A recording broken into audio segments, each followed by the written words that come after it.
Now, Eddie, I'm not going to lie. It feels to me like it's been 3 weeks since we last spoke, right? I don't mean you and I, but I'm saying just in general since we were last doing this show. And it is so fascinating to me because, typically this is the time of year when things slow down a little bit, but not at all, right? I mean, there is constant stuff going on in the news. And I mean the news of sport. There is plenty going on in the news in this city, no question about that. MLB All-Star Game rosters were announced yesterday, Jake. That leads to one of my favorite games. Guy that you went to high school with, their MLB player? Major League All-Star or dude I went to school with? It's, Eddie, before we get into the meat of the matter of the sports topics of today, I'm going to repeat what I said the other day, and I want you to tell me if you disagree with this. I came back yesterday from Mid-Ohio. I was driving back. Matter of fact, I drove over there on Friday night for the IndyCar race. And yes, certainly one could, point out to me the irony that I'm going to say this about Major League Baseball of an observation that I was making on my way to do an IndyCar race. And by that, I mean, niche sports today in general. I think we are to a point where the NFL is not a niche sport and the NBA is not a niche sport, but it does feel like the vast majority of sports now are, because of, the nature in which they're broadcast and where you find them, they are custom made to their audience, and there's not a lot of transcendence among sports. So it's not necessarily a complete critique on a sport to say that it's a quote-unquote niche sport. And Major League Baseball has never been that. It's the American pastime. But again, and I know that this makes me probably just simply sound old, but when I was in the Baseball Hall of Fame, about a week ago, in walking around, and even kids, okay, 10, 12-year-old kids, and maybe I'm nuanced into thinking this because it's the way that I think, and I'm guilty of that a lot, of just assuming that people see things the way that I see things. But I don't think that I'm off base in saying this. The vast majority of kids, there were all these travel baseball kids that were at the Hall of Fame. And I know that they have their favorite players today, but seemingly they all knew who Babe Ruth was, and they all know who Hank Aaron, and they all know the name, even like George Brett or, Greg Maddux, Tony Gwynn. I think that those players are still considered like household, quote-unquote, I'm using air quotes, names in relation to baseball. But I don't know today. As I was driving over on Friday night, and then when I drove back, I listened to, on the way there, both games, I listened to the White Sox-Rockies, and was just scanning around listening to baseball play-by-play. There's especially on the 4th of July, the evening of the 4th of July, driving from here to Marion, Ohio, seeing fireworks on the horizon as I was driving at night, and listening to baseball. There's an Americana feel about it. But, Eddie, I will admit, it just seems like there are very few players in today's game, 20 years from now in the Baseball Hall of Fame, 25 years from now, whatever it might be, when you have players from the 2020s, how many of them are going to have the same transcendence and recognition across the board that like I said, a Greg Maddux or a Tony Gwynn has today? Maybe I'm wrong, but it just feels like there are fewer breakthrough household stars amongst baseball today. You're not wrong there, Jake, and I think in large part of it is because of the lack of marketing that the MLB does. I would agree with that. Outside of the Dodgers, the Braves, the Padres, the Cubs, the Cardinals, the Yankees, and the Mets. I don't even know about the Padres. Oh, yeah. I mean, the Padres are good, and so they get a lot of airtime. But, I mean, I guess. And the Phillies. I forgot about the Phillies. Those 8. Well, but granted, that's a quarter of baseball right there, right? But, yes. But even with those, Eddie, I don't know how many, honestly, if you went to a Pacer game, an NBA game, or a Colts game, so you have somebody who is a paying sports fan in front of you, and ask them to name 4 players off any of those teams, what is there a Major League Baseball franchise that someone would be able to, off the top of their head, rattle off 4 players? I mean, the Dodgers most surely, just because they have so many stars. So Ohtani. Yep. Kershaw. Yes. Mookie Betts. Yes. Freddie Freeman, is he still there? Okay. Yes. Who am I missing? I mean, there's Tyler Glasnow. He pitched here, pitched with the Pirates. Of course, yes. I didn't realize he's in L.A., but yes. Yeah. I mean, and even those, like Freddie Freeman, but anyway, my point being, I love Major League Baseball and the All-Star Game and the Americana nuance of all of it, and I'm the first to admit, maybe I'm an old guy yelling at clouds, but I'm the first to admit it just seems like it's not just the marketing of it, but I think also the broadcast aspect of it. Yeah, you still have like baseball on television, but it's harder to find now because each respective team has their own broadcast, and you've got to have Yep. It's not as transcendent as it once was. But plenty to talk about today. And, yes, we were off on Friday. I hope everybody had a wonderful Independence Day weekend and enjoyed the long weekend. Next year, and this is a buzzkill, I figured this out. I think this is correct. I'm not a genius when it comes to calendar stuff, and I don't know if there's leap years and whatever else. But next year is the 4th will be on a Saturday, right? I'd have to look. Which I think if it was Friday this year, it's Saturday next year, right? I believe that's how this works. Is there a bigger buzzkill day than the 4th to be on a Saturday? The Friday's perfect or a Monday's perfect, right? But, like, I think Thursday would be the most perfect day because then everybody just punts on Friday and you get a 4-day weekend out of it, right? Yeah. Did you do anything fun and exciting on the 4th? We went to the Indianapolis Indians game on Friday night. A little muggy, but it was a good time. We sat behind a entire group of the softball team that was in town for a tournament. It was like a 5-day tournament. They were playing on the southwest side of Indy, and they went to the Indians game. They were from South Bend on Friday night. Then they went to the Fever game on Saturday night. Great group. What about you? We went to the zoo Friday afternoon, and then I had to drive to Marion, Ohio for IndyCar Friday night, and then did, obviously, practice qual Saturday and race on Sunday. But during the course of the weekend, the big news that took place, there are 2 things that took place big news-wise regarding the Indiana Pacers. So let's get right to it, okay? Number 1.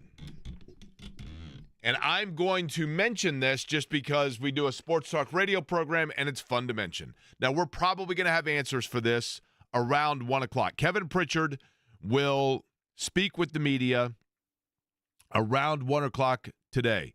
Could be, that's kind of a floating time because there's a summer league practice that he's going to be observing, and then it will be, after that. So roughly 1 p.m.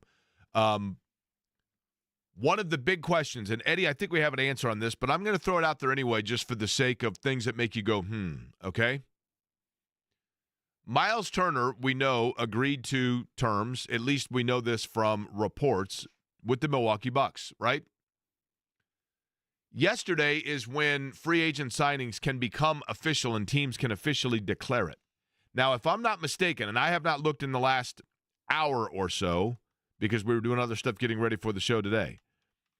But I don't believe that the Milwaukee Bucks have yet officially announced anything regarding Miles Turner, correct? They have not. And Tony East, who is like a cap guru, noted on Twitter, I think this was late last night or certainly today is when I saw it, that the Bucks are probably going through some cap stuff to try to figure out how to get below a certain threshold to be able to make all the moves that they have made between retaining Gary Trent Jr., retaining Ryan Rollins yesterday, signing Miles Turner, signing Bobby Portis, and then there's Kevin Porter Jr. and Gary Harris. Like, they have a lot of cap stuff they're maneuvering around because they haven't announced any of their signings yet. And so, therefore,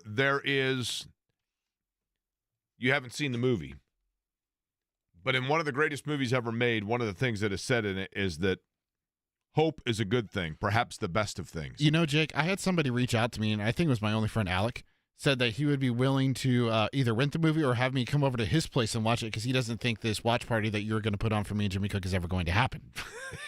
I'm telling you, it's a great movie. But I don't know if I want to pay the the rental to stream it or whatever. I have it on DVD, but I haven't had a DVD player in the house in like 10 years. So. Well, aren't you out of town at the end of this week?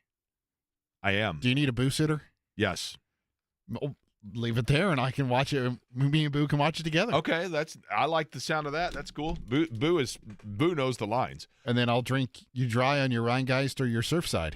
There you go. By the way, yesterday at the IndyCar race, the gal sitting next to me, I was up on the keyhole enjoying a Surfside. She said, I absolutely love it. No bubbles. I said, exactly. Now, but here's the thing. There is hope. There's hope, right? That maybe what this means is that Milwaukee went out and went crazy.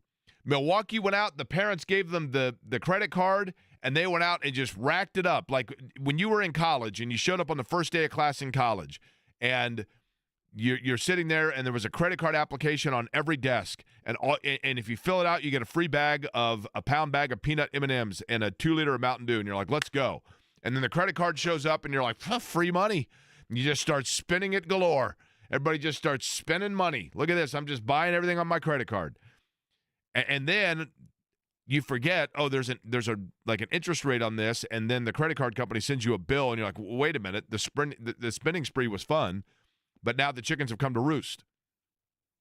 So there's this hope that the Milwaukee Bucks went out and just went crazy, that they just went crazy and started throwing around contracts, and they weren't thinking about it. And the reason they have not actually announced anything is because, like the NBA did with a Chris Paul trade at once upon a time, that the NBA is going to step in and say, listen, Milwaukee, you went over your limit. You went over your spending limit. We've checked your credit history. The interest rate is too high. We're taking back the bag of M&Ms and the 2-liter Mountain Dew, and you can't do any of this. We are blocking all of this, and now all of a sudden Milwaukee is sitting there going, wait a minute. What do you mean? Well, what do you mean? You had a max-level player in Damian Lillard that you thought you could just, like, wave and stretch out and pay the piper later and then go out and get all of these players. No, that's not how this works. There's the hope that that's what took place. There's the hope, still, this little glimmer. It's like when somebody breaks up with you and you're like, no. Like, I think there's still a chance because we're still supposed to, like, exchange gifts for Christmas coming up in a couple of weeks. And people are like, no, man, it's over. But there's this hope that you hold on to and you lob onto it and you just think maybe, just maybe. But the Pacers went out and made a trade for a center this weekend, which leads you to believe that they are now resigned to the fact and they are going in a different direction in their center room. And yes, I do believe that Indiana was caught, and Kevin Pritchard is going to meet with the media, like I said, in about roughly an hour from now. And we'll see what sort of information comes out with this or how transparent he is. But the thing that I think has to be, like, in the back of your mind is, did Indiana knowingly go in another direction from Miles Turner? Did they say, we have a number and that's it, and we're not going over that because we have the window that I've talked about, that the timeline moved? Or did they have no idea that Milwaukee was going to come in and they never got a chance to counter it? I think that actually is what happened. I do think that Indiana came in with the number for Miles Turner. They had interest in retaining Miles Turner. The urgency of that and the amount that they were willing to throw to him probably was changed based on the timeline because everything changed with that injury. But, yes, I think Milwaukee decided that Miles Turner is the guy that they want. Milwaukee came in and was aggressive in the number that they threw at him, and Miles Turner did not. Then he took that and ran. And we can sit here and cast stones against Miles Turner all we want, but this is a guy that was a good player here and a good soldier here and a good citizen here, and also had to annually hear about his name being linked of overtures and discussions and trade rumors and everything else. So did Miles Turner just decide, you know what, fresh start, I like being here, but I'm not going to sit around and wait? I think that's possible. But what we now know is that Indiana seemingly is taking the steps to go in another direction. And so they went out and they got a center. And so if you were driving around and you heard all of a sudden, like, you get this flash alert, Indiana Pacers have acquired a center from the Memphis Grizzlies. Oh, my goodness. Zach Edey. Let's go. I'm familiar with him. Not Zach Edey. A center that's won a national championship. Okay. Now, Eddie, you watched the Virginia team that won the national title when Kyle Guy hit the free throws against Auburn in the Final Four, and they went on to win the national title. You seemingly would have seen some of that team, correct? Yep. Do you have any recollection of their starting center? Not really. Jay Huff is now going to be an Indiana Pacer, and this is curious to me because this goes one of two ways. It is entirely possible when you look at it, again, hope. Hope is a good thing, maybe the best of things. And there is the hope that what you see here is, once again, Kevin Pritchard, Chad Buchanan, Ryan Carr, the whole group, Rick Carlisle, that they looked at something and said, here's a guy that nobody thought much of, but we've seen flashes, and in our system, he can blossom. I'm not saying to the point of what you saw from Aaron Nesmith. I'm not saying from the point of what you saw from Obi Toppin. I'm not saying to the point even of what you saw in flashes from Thomas Bryant. But here's a guy that has played in 95 games. This year for Memphis, he averaged 12 minutes per game. He averaged 1.7 rebounds per game. He shot 40% from three-point range. And you get excited by that, and then you're like, well, wait a minute, maybe he only shot 10 of them and he hit 4. Limited minutes, limited production, but is this now simply a depth insurance piece for the Pacers? Or is this a guy that they have looked at, and there is precedent here where the Pacers, to an extent, have earned benefit of the doubt?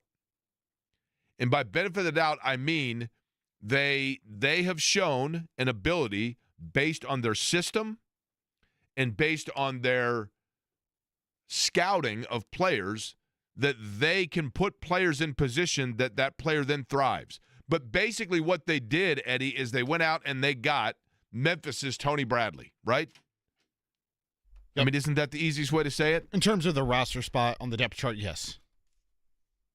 And it's not, he was at Virginia. Rick Carlisle, of course, I would think knows a little bit about Virginia basketball, probably talked fairly extensively with Tony Bennett. So this isn't a complete stab in the dark, but it is in terms of what he can bring to the table. I don't know that we know a lot about that.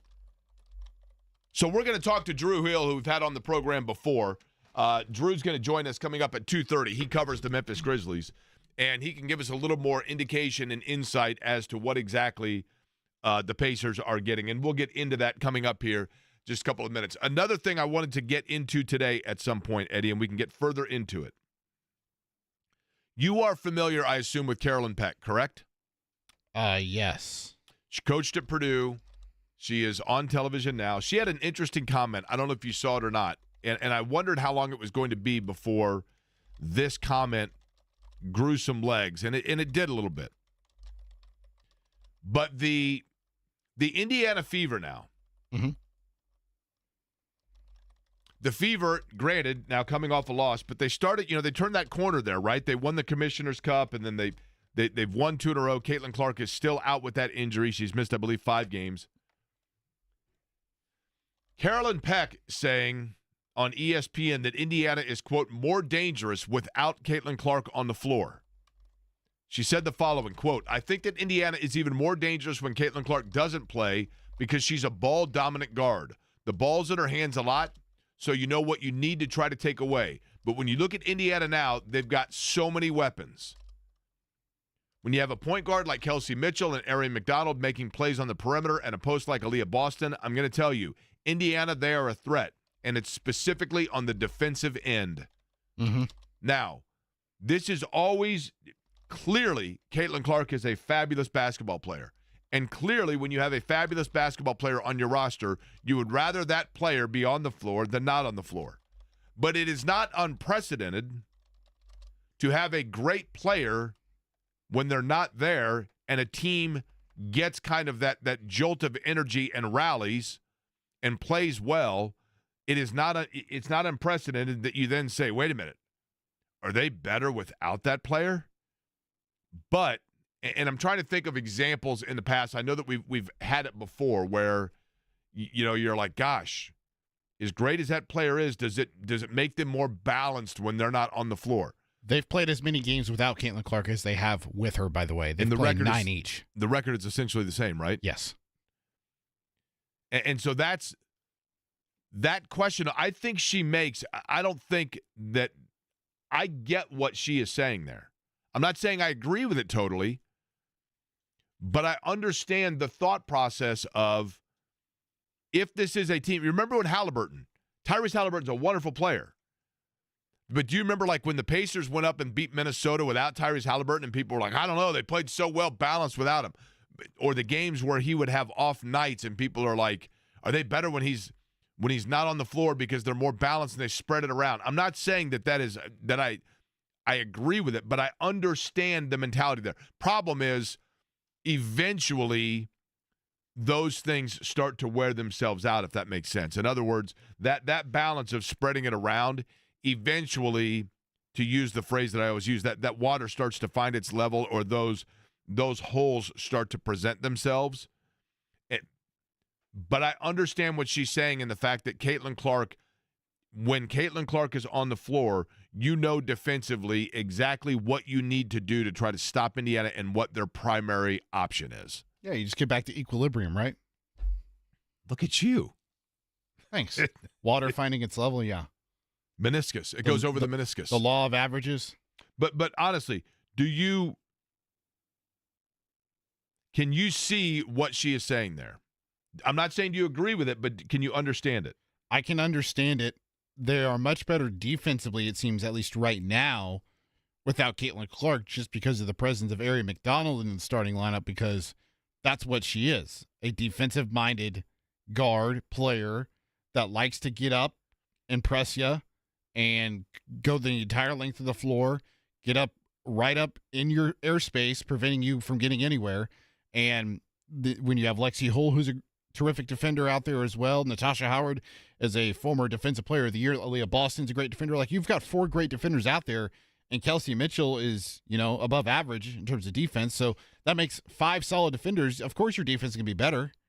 There's not really one person out there that you're going to go out and hunt defensively. You know what? Somebody just pointed out a great example. I said precedent in Indianapolis is a perfect example.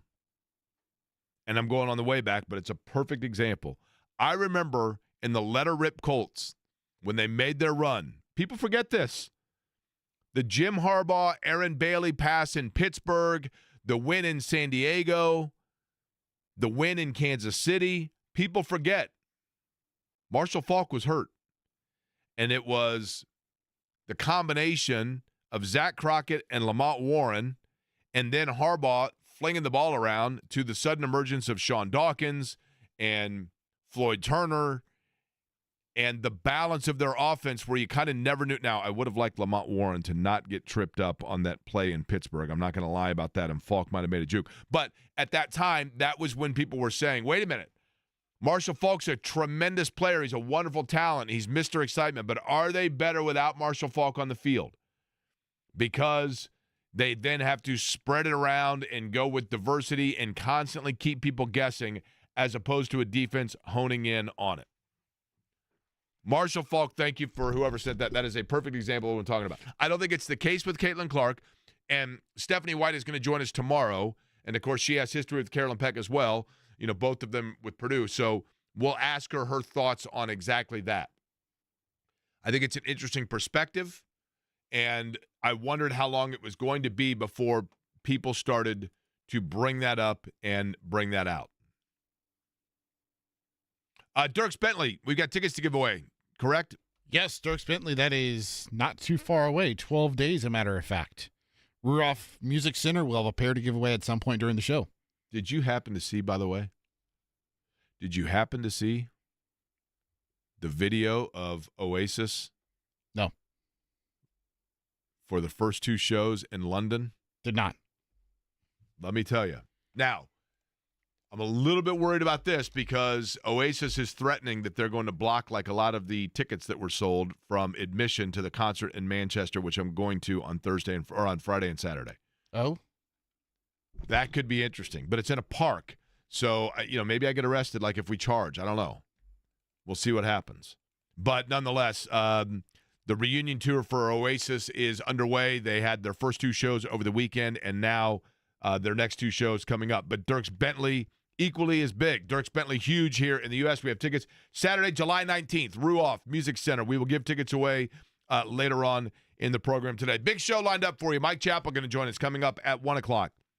We're going to continue our look around the Colts schedule at some of their opponents and preview some of those opponents. One of the teams that's really fascinating that they take on this year is the Miami Dolphins, because I think Miami is one of those that it felt like, to an extent, Eddie, the Dolphins are kind of like the Pacers of the NFL in the fact that, they didn't get to the Super Bowl. I'm not saying that.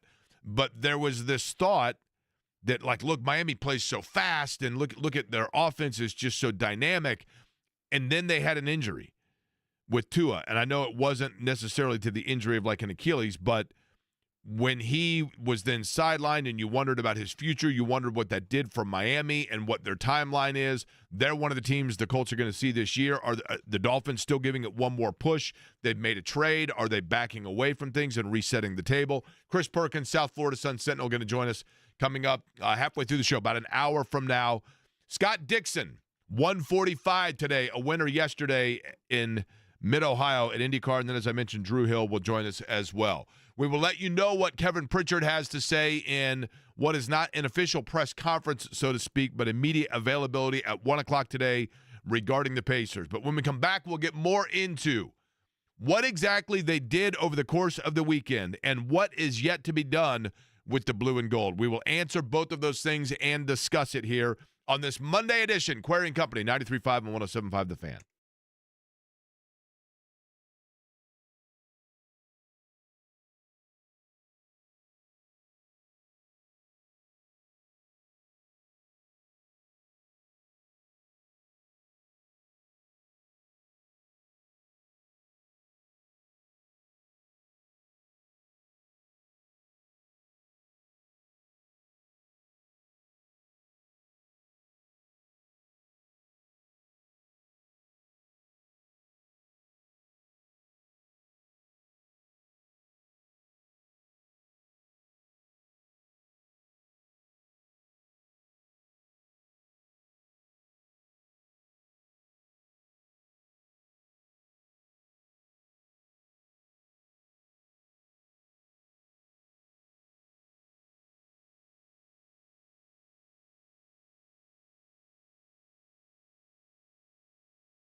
this.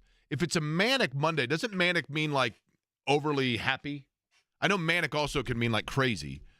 But, like, doesn't manic mean, like, if you have a manic, doesn't that mean that, like, euphoric? So if it's a manic Monday, why would you want it to be Sunday? Showing wild, uncontrolled excitement and energy. Yeah. Yeah, I had it ready because I knew you would make some sort of comment. Who the heck would want to, if it's wildly uncontrollable excitement and energy, then why would you want to go back to the day before? You'd be like, let's go with this. Let's roll with it, right? Let's stick with it. Relating to or affected by mania. Yeah. Mania seems like it'd be fun.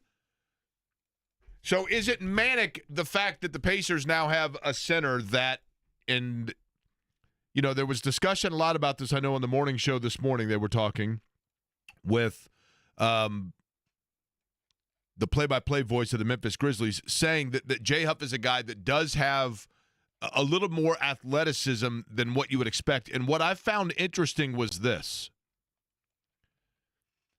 And I don't think that this is a guy that is going to be playing, you know, immediate starter minutes for Indiana. I don't think that they looked at this and said, we've got to go out and find Miles Turner. There's a danger in that. You know, everybody has that friend that you're like, yeah, you met Brian's new girlfriend? No, I haven't. I know that, you know, he and Ashley broke up, but, well, yeah. You haven't met the new girlfriend? No. Ashley clone. Looks just like her, like it's a little bit weird. Sounds just like her, too. Brian, like, needs to just move on from Ashley and just, you know, see what's out there instead of, like, he's just trying to find an immediate replacement because Ashley broke up with him, and, you know, we feel bad for Brian. Everybody goes through that, right, with a buddy of theirs. And you don't – there's a danger in saying, well, how does Jay Huff compare to Miles Turner? But at the same time, what is interesting to me is – even though we don't have a lot of body of work of what he brings to the table. Again, a guy that averaged 12 minutes per game over the course of the season. He has started two games in his career in the NBA. He's played in a total of 95 games. This is a guy that's played basically a season and a quarter of a season in his career over the course of 4 years. But if he has a little bit of an athleticism to him, that translates into a knack for rim protecting and blocking shots. He set a record in college. In a college that Ralph Sampson played for blocks in a game. So he has a defensive mind in terms of rim protection, one would assume. Now, college doesn't translate immediately to the NBA, but nonetheless, an ability to be active around the rim, and then if he has an athleticism to facilitate transition, that means that in spot minutes, he can play the kind of system that Miles Turner was comfortable in. He's not going to be Miles Turner. I don't think there's a player in the league that's going to be Miles Turner. And that's the challenge in replacing Miles Turner, is the fact that, and that's why it was such a significant loss, is that Turner does things that are just different than any other player in the league. I mean, Eddie, if you had to think about it, you know, you as the producer for the Pacers radio network, you are obviously in tune to every game the Pacers played this year, okay? How many centers can you think of that have the combination of interior durability? Because Turner, and I know people want to say he was soft from a rebounding standpoint, but what Turner doesn't get enough credit for is the number of rebounds that he facilitates by keeping balls alive. If he is not scored with the rebound, the tussle that he would create to then get a ball loose out to a Nesmith or a Siakam, and then you're quickly going the other way. He did that a lot. And while he, yes, is not the physical down low of, you know, I mean, insert name of super physical, you know, Steven Adams. I mean, he's not that level of physical player, Miles Turner, but he had the ability to rough it up a little bit. And I know it wasn't to the level that people liked, but that's not what his primary purpose was. His primary purpose was rim protection, trail, transition, and then pick and roll or pop outside. And on a much smaller scale, it seems as though on a much smaller window that this is a flyer you're taking on a guy that has some of those characteristics. Not because you're trying to replace Turner, but rather because you're trying to get somebody that can play in spot minutes in a system that once you get going again and Halliburton's back, and yes, we're talking 18 months down the road, but that can come in and give you minutes in those circumstances. That is the breaking news sounder. Eddie, you have a smirk on your face. 5 minutes ago, Tony East. According to league sources, Miles Turner's contract with the Bucs has been signed. Okay. So the hope is gone, right? The hope is out the window. Miles Turner is a Milwaukee Buck. Kevin Pritchard, again, about 20 minutes from now, will. So what the Pacers right now are getting ready for Summer League, okay? They are finishing up their practice, and then they go out to Vegas. Kevin Pritchard will meet not in an official press conference capacity, but he will do a scrum answering questions with the media. Our James Boyd, who you hear on the morning show with Jeff Rickard, is on his way over there. And we will get updates from what Kevin Pritchard has to say. I think one of the questions that a lot of people will have, and we'll see whether or not they get into this, is exactly just how that went down. And, whether or not one thing that, and again, I'm not here necessarily to carry the Pacers' water, but I think in fairness, it should be pointed out. I understand the easy narrative and critique that the Pacers as an organization let a guy walk and did not step up to the plate by giving him over-the-cap money to go into the luxury tax. The Pacers are cheap. They didn't want to go into the luxury tax to pay Miles Turner. That's ridiculous. Milwaukee came in. Milwaukee's a team that wants to win. Look what they did. They found their guy, and they went out and they got him, and they hoodwinked him. Number one, the offer that Indiana originally gave to Miles Turner would have put them into the luxury tax. So you can't say that Indiana was not willing to go into the tax to retain Miles Turner, because the offer they gave him, and that was the first offer. I think the Pacers probably, as any franchise would be, were fully anticipating that it was going to be a negotiating situation and that they would come up with a happy number that appeased both parties. However, when they threw that number to Miles Turner and Milwaukee then threw, or either beforehand or whenever it was, he had an offer from Milwaukee there, he took that offer and by all account did not go back to the negotiating table with Indiana and say, I have this offer out there. Are you willing to match that? It does not appear as though that opportunity was given to Indiana. So it is unfair to say that they would not have matched it if they never had the chance to. Now, they may not have, don't get me wrong, but we don't know definitively. It's hard to critique a could have or a would have as opposed to a definitively did or did not. And if there's one thing that I will give the Pacers credit for, it's that in terms of Kevin, and Chris Ballard is this way as well. Both GMs in this town, for the most part, are pretty transparent.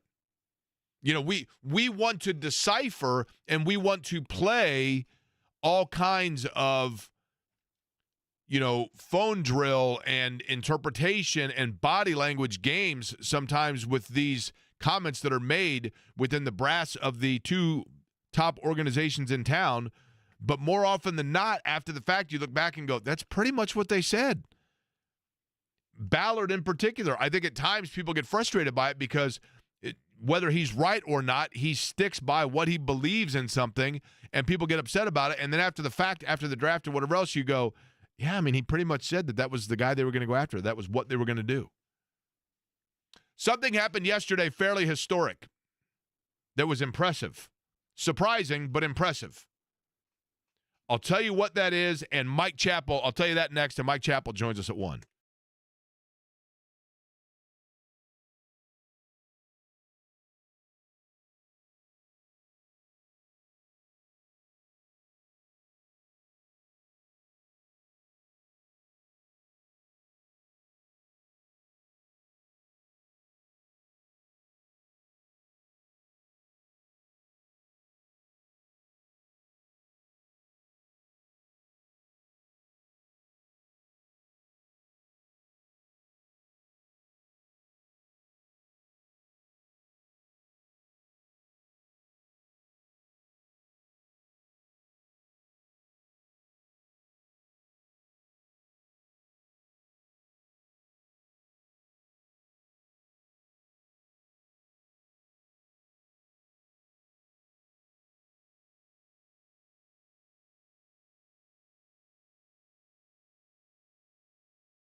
A pretty remarkable feat took place in the sports world over the weekend.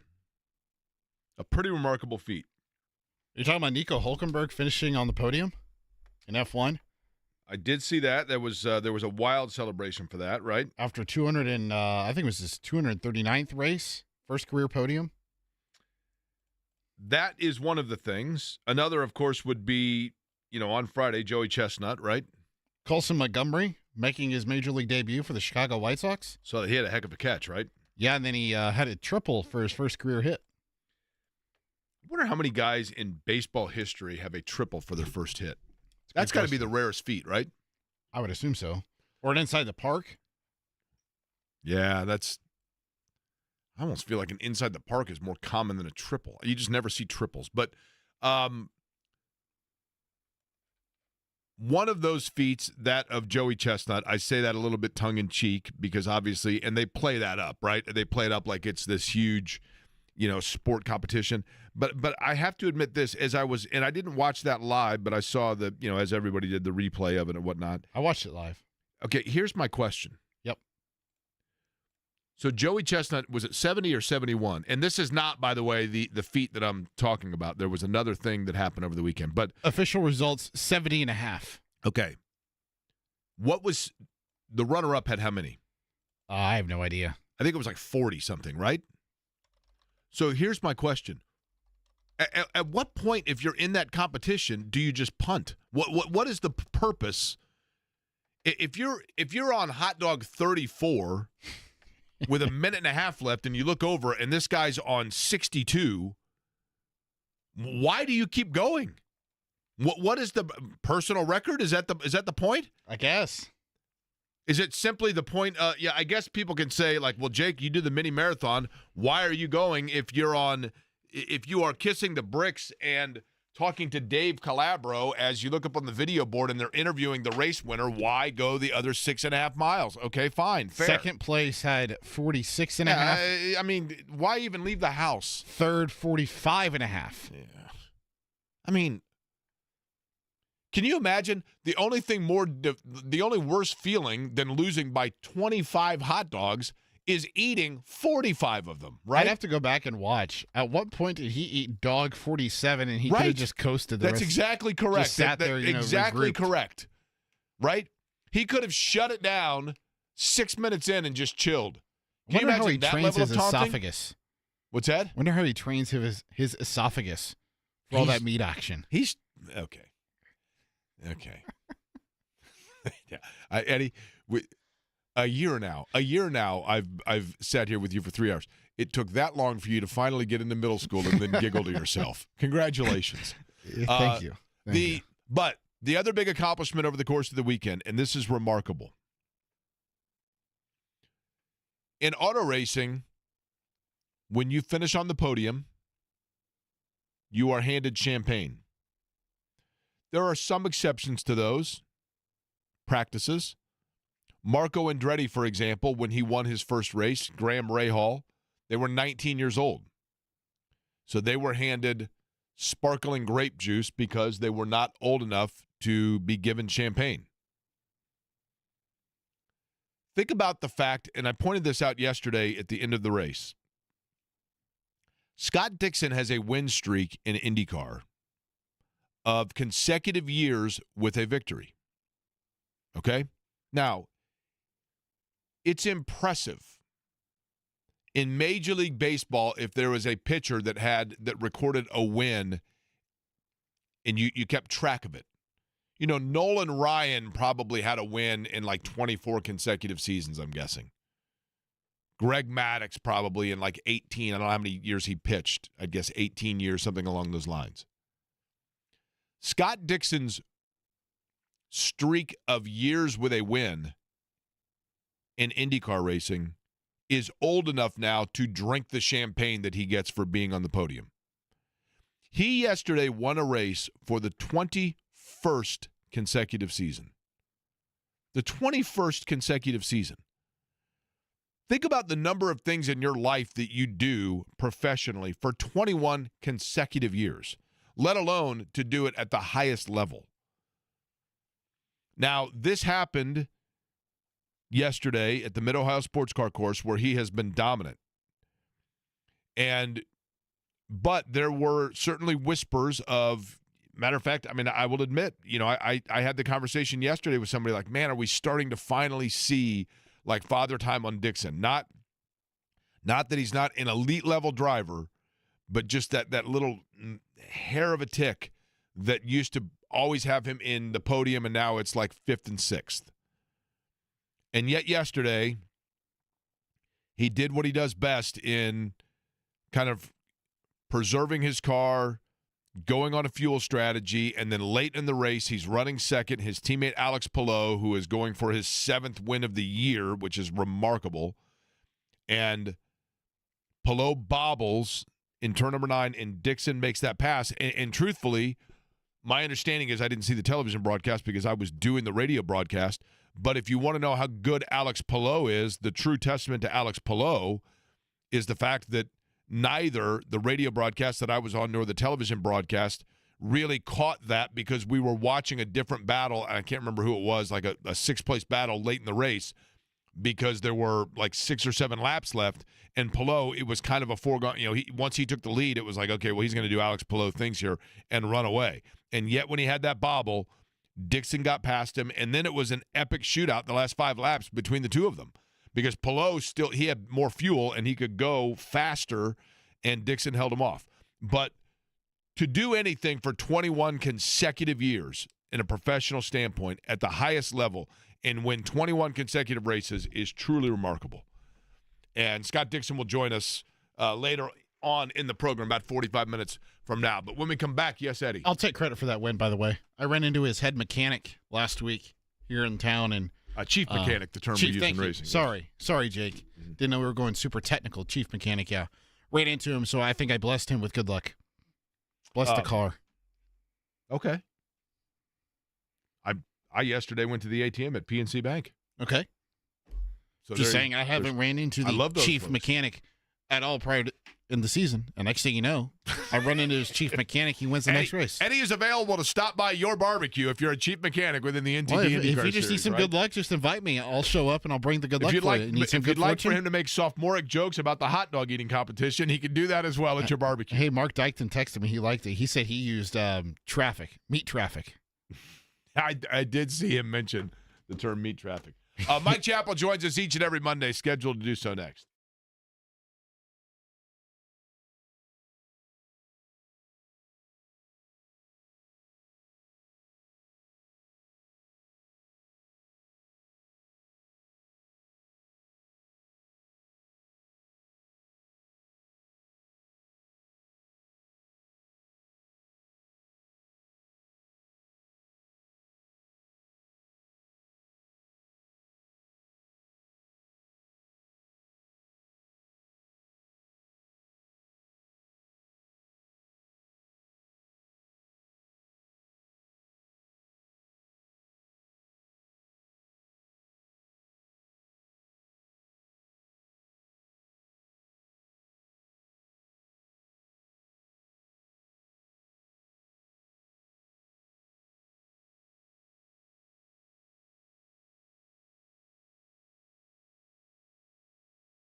Between the fact it's Monday and you hear that music, you know what that means. Mike Chappell is our guest, joining us on the guest line here from CBS 4 and WXIN Fox 59. And, Chap, before we get to Beatles talk, which I do want to get to, and we mix that in every once in a while. That's such a cool song.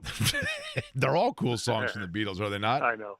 I'd like to ask you this. I was thinking about this over the weekend. You know, we certainly in this town have had our fair share of hectic and chaotic off seasons when it comes to the Colts. I mean, obviously, Anthony Richardson kind of still provides that. But if you were looking at it right now, a beat writer for which NFL team right now has had the craziest or is anticipating the craziest summer? What team would you say is the one that just seems to be the most chock full of storylines? Pittsburgh. Pittsburgh. We were joking, the guys in our chat group. You don't want to be, you had the Aaron Rodgers trilogy. You know, what's he going to do, and who cares, and we care. Well, because there's no plan B, and then they make the big trade with Miami. So yeah, it's obvious to me they're going all in this year with Rodgers, which I don't blame them. You know, I think I thought the term long term in the NFL was like 8 years. It's not, unless you're talking your quarterback. It's like 4 years. It's almost like college. But yeah, it used to be the Jets because of Aaron Rodgers, and now it's Pittsburgh because of Aaron Rodgers. Again, I've been not surprised really, but the Colts have been so far off the national radar as far as anybody caring at all. You'll hear a little bit about Richardson. You know, it was a couple of weeks ago where he told somebody in Florida that he'll be ready for camp. But by and large, and normally that's a good thing that you don't hear much during this 4 or 5 week down period, because when you hear something that guys either been arrested for whatever, or there's a big trade, which from a beat writer standpoint, this is when you try to take your time off. So yeah, Pittsburgh, there's always something hanging when you've got Aaron Rodgers, and then they threw the big trade in. So those guys in Pittsburgh had their vacation time disrupted. Chap, and I'm sure if I had sat down, I could think of one of these off the top of my head, but I'm going to now deflect that to you and force you to do exactly that. When it comes to end of career quarterbacks that are going to be your final piece, Pittsburgh is throwing a Hail Mary here that Aaron Rodgers is the guy that can get them back Sure. to, where they want to be. When is the last time for a franchise that well, I guess Tampa with Brady, but that's Brady, which is the ultimate rarity. In other words, Right. more often than not, doesn't this seem to just be kicking a can and delaying the inevitable? Yeah, Brett Favre comes to mind with his farewell tour, which went to 3 cities. I'm trying to think where he ended up. Was it the Jets or Minnesota? I can't remember. Minnesota, I think, right? Because remember, Paul Allen Yeah. lost his mind when he threw that pick against New Orleans.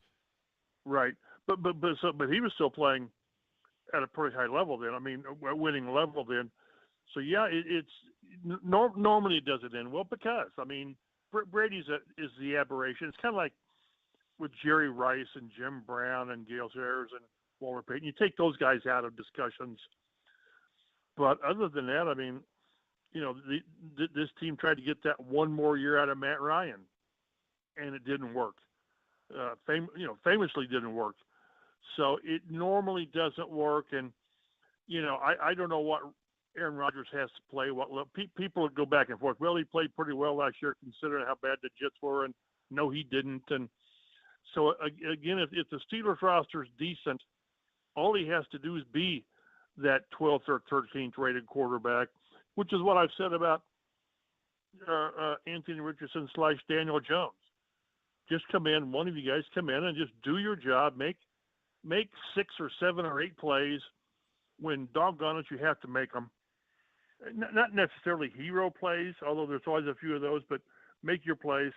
If your roster is good enough, I still remember the first time we met Chris Ballard, and I asked him about, hey, did the presence of Andrew Luck help help your decision to come here? He says, well, it can never be about one guy. And I know what he was saying, but he's come around to yes, it's about the quarterback when you don't have him.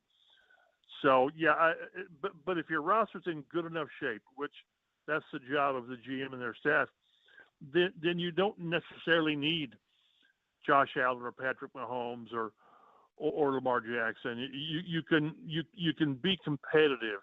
I'm not sure you can win a championship, but you can be competitive with a guy that just does his job.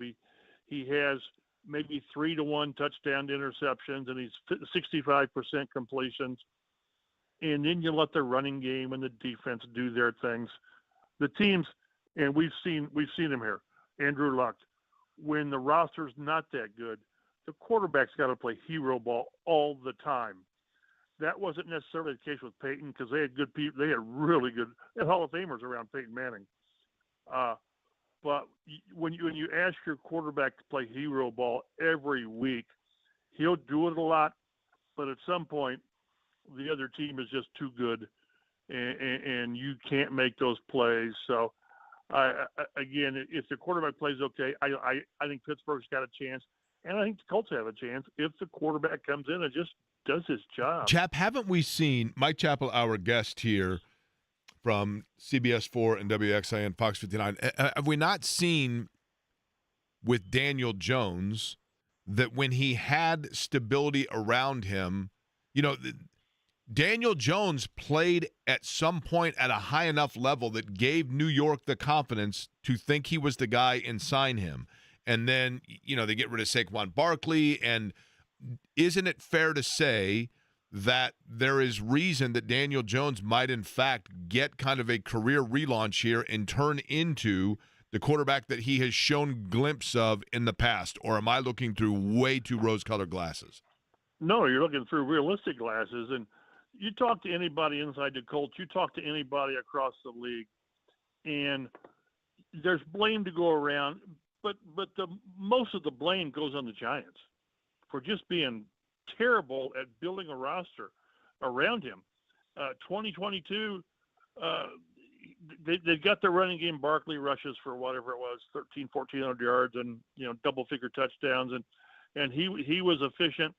They go 9-7-1. Make the playoffs with a wild card, and they won. They go to Minnesota and win. So it's there. Again, I don't think he can carry a team at all. But I think if the right people are around him, I did some research with Jones, and the numbers get kind of fuzzy when you're not just tuned into it. But he never had a receiver, I don't think, that caught more than like 70 passes or 800 yards. So that's where you're asking your quarterback to do too much. But again, I think this is a strong roster. The receiver group I'm talking offense. The receiver group is strong, not great, but strong. The running game is top tier as long as Jonathan Taylor stays healthy, which you can say about anybody's running game, as long as Derrick Henry and McCaffrey and all these guys stay healthy. So, and the tight end should be better. Offensive line, people nationally are really bullish on these guys. Pro Football Focus has them, the offensive line ranked top 5 or 6. I need to see it because they're going with 2 young guys interior with Bortolini and Gonzalez. I thought Bortolini really, when he had opportunity, Chap, showed, we knock on Chris Ballard a lot, but I thought that was a really good pick and a guy that when his number was called, I thought Bortolini, we forget that Ryan Kelly missed a lot of time. I thought Bortolini showed himself to be pretty adequate. I agree. Now, the only thing I'd argue with is it's different when all of a sudden you're the starter from day one. And you're doing it for 17 weeks, right? But I'd rather have what he showed him last year as opposed to, well, I don't know, and for one game he did this. No, for an extended time he played well, which is probably one of the reasons that some outsiders have this offensive line projected, certainly top 10. But it's just different when instead of being a backup, all of a sudden you're a starter, and sometimes you see why guys were good backups. And again, an exception was Will Fries, where he kind of grabbed things by the horns and turned into pretty good right guard, and hit the lottery with it. So, but no, I like this roster. Offensively, I like it. They still have some holes. So the quarterback needs to come in and play well. And unfortunately, we talked about this in April, that this is going to be the storyline. It just is. But barring the catastrophic injury to some position, I'm not going to mention names. I don't want to jinx them. But by and large, if injuries aren't a problem, this season is going to totally revolve around this quarterback. First, who's the guy in September? And then is he playing well enough to not be looking over his shoulder or every other game it's, well, are you looking to make changes? That's good for nobody. So I hope whether it's Richardson, whether it's Jones, it needs to be Richardson as for all the reasons we've talked about. Go out there and start your 15 games because quarterbacks are going to miss a game or two. Play well, and then have the reason you didn't make the playoffs or whatever, win the division somewhere else, not because of poor or quarterback play impacted by injuries. So that's my hope, and I wish I was more optimistic that was going to be the case. Chap, this is a contract year for Alec Pierce, correct? Correct.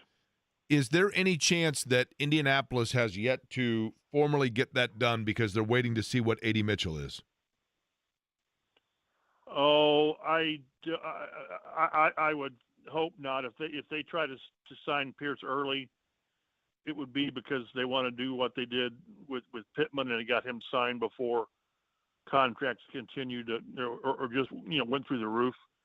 So my feeling is that they're going to let that thing play out. And they know, I've talked to Chris Bowder enough, they know that barring injury or slippage, which there won't be any slippage, that Pierce is going to get paid. I hope he stays here. But no, that's the way you draft is you're always drafting with the idea that, well, we've got this veteran guy and maybe he won't be here. Maybe the approach they take is you've got Mitchell, you've got Pierce, and you've got Downs, and you're going to let Michael Pittman walk. I mean, maybe that's the way they look at it.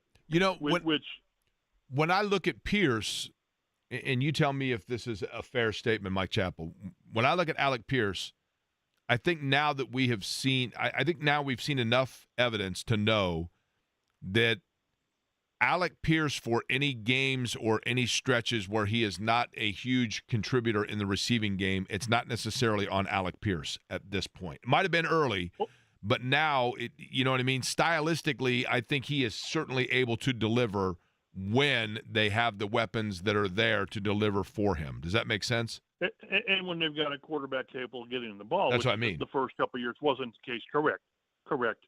And how many times I talked to Reggie Wayne where he said, man, I've got clips of him running free in the secondary, and we either couldn't or wouldn't get in the ball. So his trajectory is just going up. And if he just has the kind of year he had last year, now he needs more. He needs more catches and all that. But you don't think there's going to be a market for him? You don't think that Kansas City doesn't see him as being an incredible home run hitter in their offense? So he will get paid. I think the sooner you get him signed, the less expensive it's going to be. But he's still going to get his money.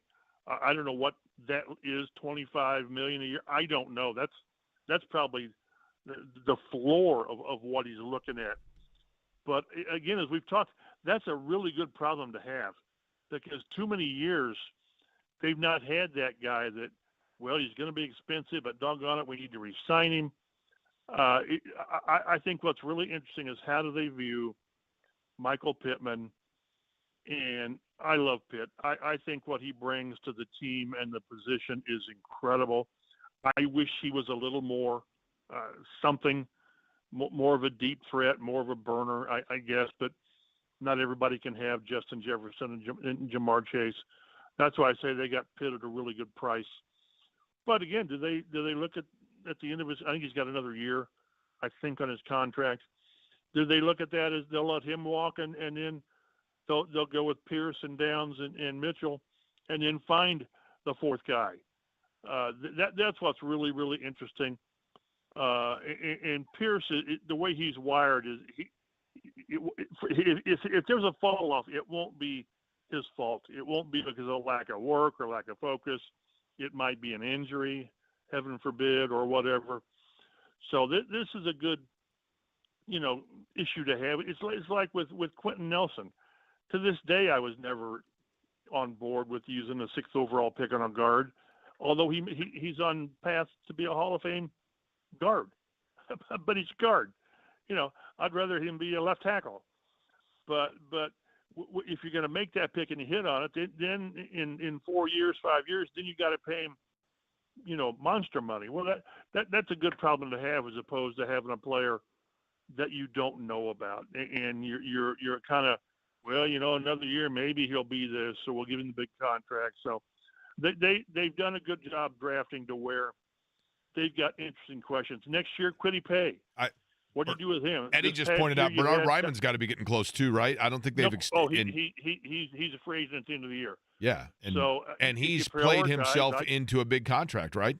Oh, he's played himself into again, whatever the big is, top 12, top 13 paid in the league, no question. And if I prioritize any positions, it's quarterback, pass rusher, and left tackle. And I would flip-flop left tackle and pass rusher, because we've seen too often, if you haven't got a left tackle, your offense just dies. So no question. Chap, when you look at the brass of the Colts, okay, and Carly Ursay-Gordon now, is the CEO, and she has been very active. And I mean that in a good way. Wearing the headset, and she's been very involved when her father was still living. And Jim Irsay, the buck stopped with Jim Irsay, but yet she was very observant. And now that the buck stops with her, do you believe that the itemization, if you will, of the franchise escalates now for this year? Is it a big year for, say, Chris Ballard, Shane Steichen, or has she seen enough kind of off to the wing there now where she lets it just play out and steps back a little bit? Well, she'll let it play out this year. There's no question that a lot of people in this organization, coaches, coaching staff, and a handful of players, this is. I'll stop short of saying playoffs or bust, because they can have a good year and be headed in the right direction and not make the playoffs. That's certainly not preferable, but they sure better show at the end of the season headed in the right direction. Again, whatever that means to people. 7-10. I just don't. That's not. I don't care if it's injury or not. You've got to show you're on the right track. She won't be blinded by anything that maybe her dad was the last couple years for health reasons. I do think that she and Chris Ballard are sort of wired the same way. I really do. A bottom line type thing. Yes, with taking intangibles in there, but so this is a win or else league, and that being the case, they've given management a longer leash than a lot of teams would. But no, another false step or unsuccessful season, I don't think it'll be tolerated by the Daughters. Okay, lastly, chap, and I've asked you this before, I believe, so my apologies for being redundant with the question because I can't recall the answer. My apologies. And I'm incredibly fortunate for this aspect, right? I know that I'm fortunate, and I'm looking forward to it like nobody's business. But on Thursday, I'm going to be in Liverpool, England, okay? Oh, God, great. Specifically I'm going to Manchester, which is about a 45-minute train ride to Liverpool. So my cousin and I are going to Liverpool specifically to do geeky Beatles tourist stuff, okay? Have you been to Liverpool? No. Okay. London's my closest. Okay. No. So I personally believe, if nothing else, that even though I'm not due for one, that I need to get a haircut in the Penny Lane barbershop, right? I mean, isn't that like a must? Oh, yeah. Yeah, do that. Just a little around the ears. Yeah, of course. and again, one of the I'm a Beatle idiot and all that, and I'm one of those idiots that I walked Abbey Road. Oh, My of wife course. took a picture. and you have to. Yeah. And I'm one of those guys that the local said, "Hey, get out of the walk, get out of the walk." But I did it, and because that's what you do. So yeah, Liverpool would be kind of cool. It'd be kind of cool. I mean, we're going to go to Lane, now Caravan Club, which is where they played 290 shows or something before they the British invasion and they came over here. It is not the same. It's in the same location, but it's not the actual club they played in, if that makes sense, right? But you got to go. I got to go there and have a pint, right? I mean, that's the bottom line, right? Sure. Okay. Sure. Yeah, and again, bucket list. Yeah, probably. I'd love to do it. My back wouldn't allow me to do that now, but I think it'd be great. Because again, I just think that their impact on. I'm not going to go the world and all that, but their music impact and lifestyles immense and still there. I try to tell my grandkids that, hey, this is great stuff here, but they tune me out. Listen, and people will throw me down a flight of stairs for saying this, but I will die on this hilltop. They are the most influential musical act of all time. I agree. I don't think there's any question about it. And their staying power and the way they evolved from, the head boppers on Ed Sullivan to what they did with Abbey Road and Let It Be in the White Album was just amazing. Just amazing. For a 7-year run, pretty strong, no question about it. All right, chap, we will talk to you next Monday. I'll give you a recap. Do you want anything from Liverpool? You want me to bring you back anything from Liverpool? If they got any kind of cool T-shirt, I'll take a T-shirt. All right. Yeah. I'll get you a cool. I'm assuming they have some cool T-shirts, right? I'll get you one that just says, "My buddy went to Liverpool, and all I got was this lousy T-shirt." And all I got was this damn T-shirt. Yep. That's what I'll get you. All right, chap. Appreciate it. Later. All right, Mike Chappell joining us on the guest line. No, we talked about those teams that, just in terms of off seasons and drama and things like that, and we're going to talk to somebody who is covering one of those teams as part of our tour of teams that the Colts will see this year on the schedule. We'll go down to Miami, talk a little Dolphins next, and we do have an update on things that have been mentioned about the Pacers that we will get to right when we return here on Query & Company.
Going to take a tour around and continue talking to AFC and, well, NFL in general, Colts opponents for the upcoming season. We have already taken a peek in on the Houston Texans. We have done so for the Jacksonville Jaguars. We have done so with the Pittsburgh Steelers.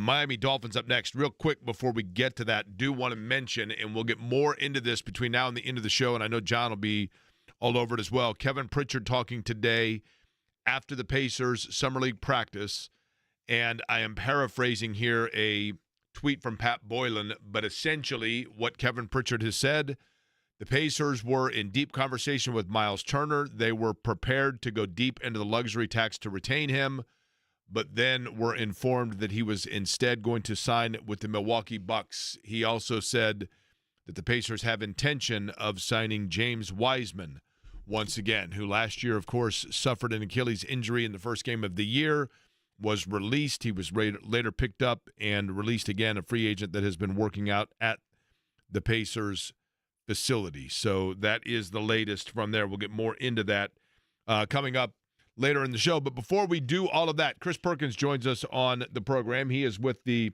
South Florida Sun-Sentinel talking about the Miami Dolphins. Chris, we were just talking about, Mike Chappell and I, franchises that have had an active offseason or have just been kind of caught up and swept up in storylines. It seems like no shortage of that with the Dolphins. When you look at it, this is a team that you feel like is making a final push and pushing all in, or starting to pull pieces away and reel back into tweak mode. Which way do you see it? Ooh, it's funny. They're kind of halfway. So, offensively, they're pretty loaded, and they added a lot of pieces, some significant, some not so significant. You look at James Daniels at guard. You look at Jonah Sabayanaya, the second-round pick at the other guard position. Zach Wilson at backup quarterback. Nick Westbrook-Akine at slot or a big receiver. He'll probably be the number 3 receiver.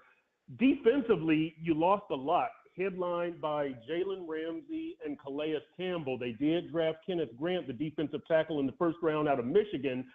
Right now, I have the Dolphins as a 9-win team. The offense should be pretty good. The defense has some questions to answer. Both of the cornerback positions are kind of lagging. They did get Minkah Fitzpatrick from Pittsburgh in the Jalen Ramsey deal, but the defense has a lot of proving to do. The offense has proven itself, so they're kind of halfway, but this is a big, big season for Coach Mike McDaniel. You know what's interesting to me, and you tell me, Chris Perkins, if this, I don't know how much you follow the NBA, but to an extent, Miami reminds me a little bit of the football Pacers. And by that, I mean they have this offense that is so fast that it kind of caught everybody off guard of like, wow, like look at the speed here and the open space guys that Miami has. And then right when it looked like Miami was about to make that push with that and be a trendsetter, then they had the injury with Tua, with a concussion and missing some time, and the question mark at the quarterback position, and it just seemed to kind of set back their timeline a little bit. Is there any kind of validity to that narrative about them? And B, where do things stand now with Tua? Yeah, look, Tua's injuries have been the major problem with this team. There have been other injuries, but Tua's injuries in 2022 and 2024 have been, pretty crushing for this team. They really set them back last season. They're 2-4 in the games that Tua doesn't start. You guys remember the game, and it ended just kind of mysteriously with Tim Boyle throwing the ball out of bounds on 4th down as if he thought it was 3rd down and he could live to fight another down. That's an example of the problems that they've had at the backup quarterback position. They've got to find a way to keep Tua healthy. They say that he's got to play smarter. The general manager, Chris Greer, stressed that most of this is on Tua. He was injured last season twice. He got the concussion, you'll recall, running into DeMar Hamlin, trying to get a first down, and then he missed 4 games. Then later in the season against Houston, he's running for a first down against Houston. I just said that. He's running for a first down, and he doesn't slide fast enough. He gets hit. He sustains a hip injury. So they don't think that this stuff is just by chance. They think it's Tua's competitiveness gets the best of him, and he doesn't make the smartest decisions. So the big thing that they're trying to impart on Tua this season, play smarter, live to play another down, throw it into the ground, throw it out of bounds, slide, but just be there for the team, because when Tua goes down, it's bad things for this offense. Jalen Ramsey has been, Chris Perkins, a dynamic player in the NFL. What would be the motivation in making that trade? We don't know exactly. What we do know is that both sides were seeking a trade. The Dolphins gave Jalen Ramsey permission to seek a trade, so it leads you to believe that Jalen Ramsey didn't want to be there, and the Dolphins didn't want him to be there. Why that is, nobody knows. But we know that Jalen Ramsey was not a fan of Vic Fangio, who was here in the 2023 season, and then, of course, went to Philadelphia and won a Super Bowl as their defensive coordinator. I think that he got along with Anthony Weaver, the current defensive coordinator, but Jalen was kind of a hot and cold guy in the locker room.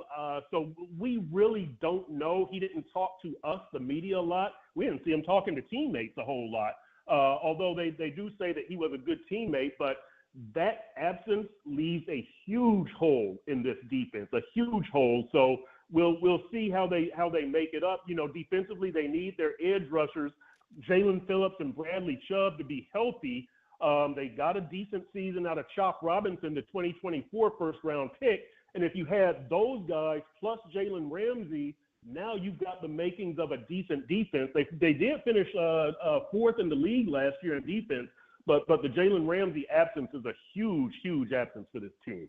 The Dolphins will open up with the Colts. The Colts will open up with the Dolphins, September 7th, for that matter, at Lucas Oil Stadium. And joining us now to talk about it, Chris Perkins from the South Florida Sun-Sentinel. I always like asking this question in conclusion, Chris, and that is, we get so caught up, as you know, in covering the Dolphins. We get so caught up in our own echo chamber about the team that we cover that then I'm always curious what the outside market perspective of the franchise is.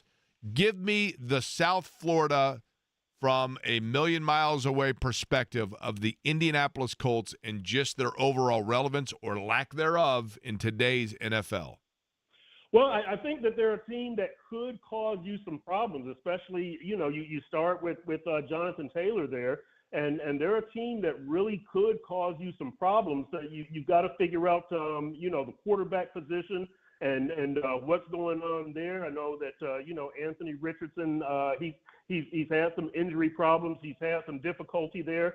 One of the big things, interestingly enough, that this team is going to be looking at is Tyler Warren, the tight end, also involved in that Jalen Ramsey trade to Pittsburgh. The Dolphins sent Jonnu Smith, their Pro Bowl tight end, to Pittsburgh.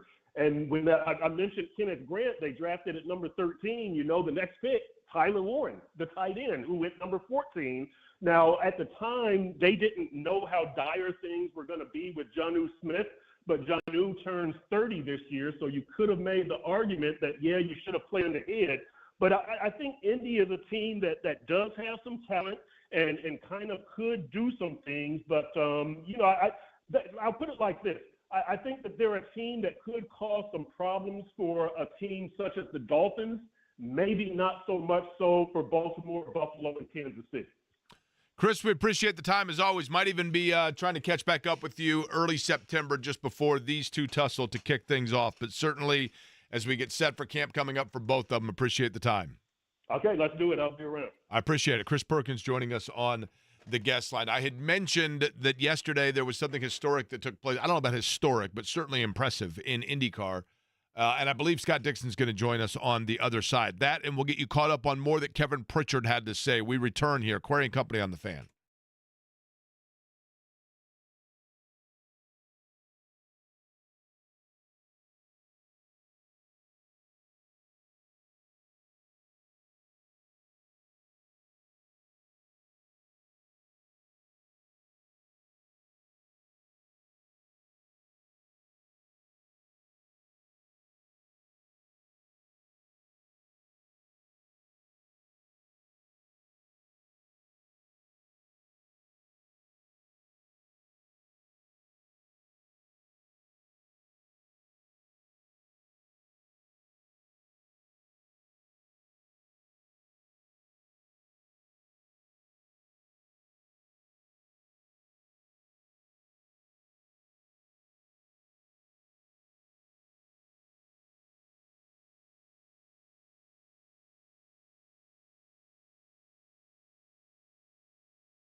7 at Mid-Ohio. Alex Palou trying to win 7 on the year. Can the master at Mid-Ohio do it? Palou really closes it down. It's down to a car length and a half. They're through turn number 9 for the final time. 0.4 of a second as they work their way through Thunder Valley. Scott Dixon with the advantage, trying to get to victory lane for the 7th time here at Mid-Ohio.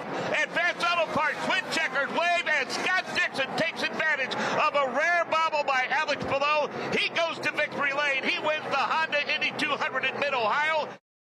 That's how it sounded yesterday. Michael Young and Mark Janes on the IndyCar Radio Network at the conclusion of the race that was all of a sudden drama for the last 5 or 6 laps. Joining us now on the guest line, the guy that got that win, Scott Dixon, who took that number 9 PNC Bank machine for Chip Ganassi Racing to a place where he gets his mail, victory lane at Mid-Ohio. Scott, congratulations. How are you? Yeah, very good. Thanks, man. Much appreciated, and quite the intro there. It was, it was a nice end to the afternoon yesterday. I would say. And look, let's begin with this. I'm curious from your standpoint. We were in trying to prognosticate and look at the way things were going to fall. It looked like things were starting to fall your way there for a while, just based on the strategy. And you're the master at conserving fuel and going. I think you went one less stop. But then Palou comes in and makes a stop, and it was lightning fast. You know that with your team and being your teammate, and gets out in front of you. When did you start to feel like things were kind of strategically falling your way to be up towards the front? I think we'd kind of raced our way to, I think, around 3rd or 4th. We'd kind of got a couple at the start, and then, Kiffin made a bit of a mistake, I think, in turn 11. There was another mistake, I think, from the 6th car in turn 9 earlier in the day. So we'd started to pick off some cars, but, I knew once we had that first caution, that we could kind of lock into a 2-stop strategy, and it was going to be, tough for a lot of others. I think Alex could probably pull it off, but tire-wise, they maybe didn't have as many new sets as we did, so we knew we could kind of take advantage of that as well. So, I think once we kind of rolled through, obviously the Rasmussen, I don't know what happened there, mechanical that he had, gave us more of a buffer as well. We didn't really need it, but it kind of gave us a bit of a window. The tough part for us was the soft tire run, which we thought was going to be really fast, really easy, easier than the hard tire. But the left front started to come apart quite quick in the run, and that run was actually quite difficult. And that's where we kind of lost, the pace and the time to the 10 car. And then we actually had a bit of a rough stop, because when we stopped, the 8 car and the 18 came in right in front of us, so almost stalled, probably lost a second or 2 on that. And ultimately he came out about, 2 seconds up the road. So, it was definitely an interesting race. But, I think kind of from the mid part, we knew that we were definitely in the hunt for sure. Do you know during the course of a race, like now that you can recap that, right? It's pretty impressive, your recall in recapping that. But when you're in the cockpit in the course of a race, are you kind of aware of everything that's going on as it's happening, or is it only when you look back on it that you can kind of piece things together, if that makes sense what I'm asking? Yeah, no, totally. I think you generally know, well, at least for me, doing many of the races. Last year's, race at Mid-Ohio was a lot easier. It was a 2-stopper for all, the front pack anyway, because it was 10 laps, shorter. They tried to make it, a lot tougher this year for a 2-stopper and lengthened it by 10. But those are kind of where I think IndyCar races get, spectacular, is when it's really hard to get a 2-stopper done, and then, you have a flat-out 3-stopper, and they always converge with about 10 or 15 laps to go, and that's what creates the action. And I think especially at tracks that are typically, quite tough to pass, they had the change that they've done to at turn 4, which for safety reasons, but it lost a lot of banking in that corner now, where you could kind of create a pass on the outside is extremely hard now, just because there is no banking. So, short answer is, generally, I knew the people around me still had to pit halfway through the race, because I knew they hadn't gone as long as we did on the first stop, and I knew we really only had 1 lap or 2 lap windows to try and pull that off. So if, it was going to be pretty impossible for them. For those that don't know, Mid-Ohio Sports Car Course is, a historic facility. It's basically halfway between Columbus and Cleveland. Scott Dixon, our guest, yesterday won his 59th career NTT IndyCar Series race, and as you heard, 7th there at Mid-Ohio. What is it about that track, Scott, that is so to the liking of Scott Dixon? I don't know. I've always had a lot of fun. It actually reminds me a lot of, tracks back home in New Zealand. But then I've also got to give a ton of credit to Chip Ganassi Racing. I think that was their 13th win there. Dario to Charlie Kimball, back to the days of, Vassar and Zanardi, and, there's, Alex has won there. So, we've had really good cars there. And I think that, definitely helps a lot. Kiffin, had a career high qualifying position. I was hoping that we were going to lock out a 1, 2, 3, and I think for a good part of that race, that was definitely looking like it could be on the table. So, it's a combo. But for me, it's just it's kind of it's like riding a bit of a bull, man. There's not many long straights. You're just getting super aggressive. There's a lot of elevation change, a lot of blind corners, but it's pretty grippy and pretty aggressive circuit. So yeah, something I enjoy. You've won. Scott, this is remarkable. I made mention to it yesterday and then today.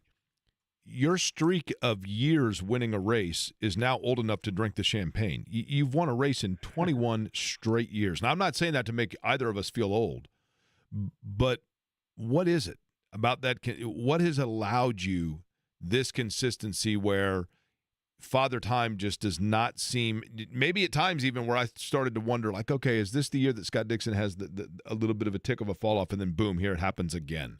What is the key?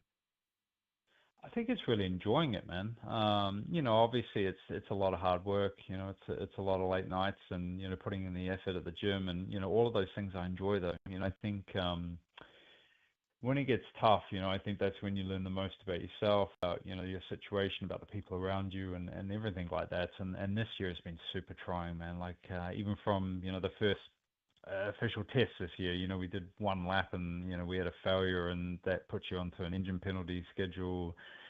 St. Pete, I think was going to be a clear win for us. Had no radio. Strategy was kind of a bit rough because, I was doing it from just my seat and trying to understand where I needed to go, and ran into traffic and lost the lead there to Alex. And, Indy 500 was over before it started. It's just been, one of those years that have been trying, man. There's been, lots of moments where you're like, oh man, this just can't get any worse. And it kind of did each time. So, thankful, not just for me, but for the whole team, especially on the 9-car side. The thing that's been really exceptional is that the team has still been winning. Alex and the 10-car group have been doing a phenomenal job, to win the biggest race in the world with the Indy 500, to, win 5 other races this year has been cool. And for me, being part of this team for, 23, 24 years, I've spent more time with these people than my actual family, and they are family. And, that's been the only kind of shining result for me, is that they've, been winning and winning well, and, doing a hell of a job. So yeah, it's been a tough year for us, but it was nice to, finally get on the right side of it. Is it hard? And listen, I know, the team aspect of it, and I commend that. But at the same time, if in fact, as you said, there were times this year where it was hard, and yes, the team is winning, but that also means that your teammate is winning, and he's winning and having, a historic level here to the start of the season. Does that, in the competitor view, make it hard? It makes it hard, but I think for me, it becomes more of a burning desire to do better. I think it depends on, sure, you have days where you're like, oh man, really? Like, do I want to go do that again tomorrow? You might have those thoughts from time to time, but honestly, for me, it's really just, it's inspiring. I think, you've got to learn to do a better job.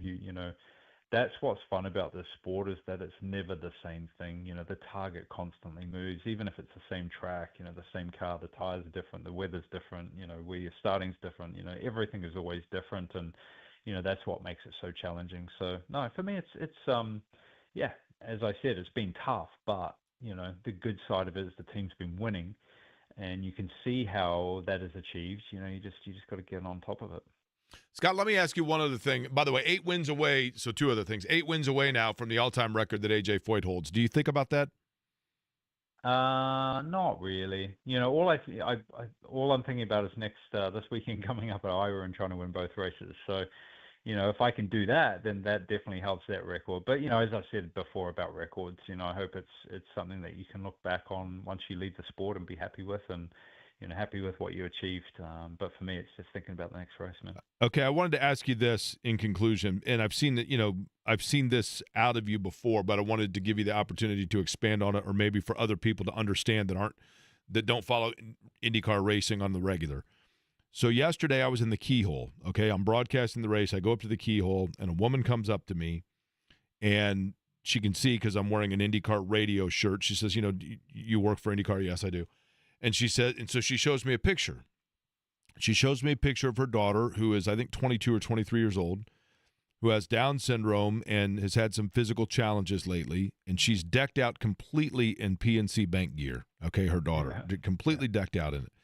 And she says, my daughter, Samantha, is the biggest Scott Dixon fan on the planet, and she loves Scott Dixon, and she was so excited to come to the race to see Scott Dixon race, but then got ill yesterday and couldn't make it to the race.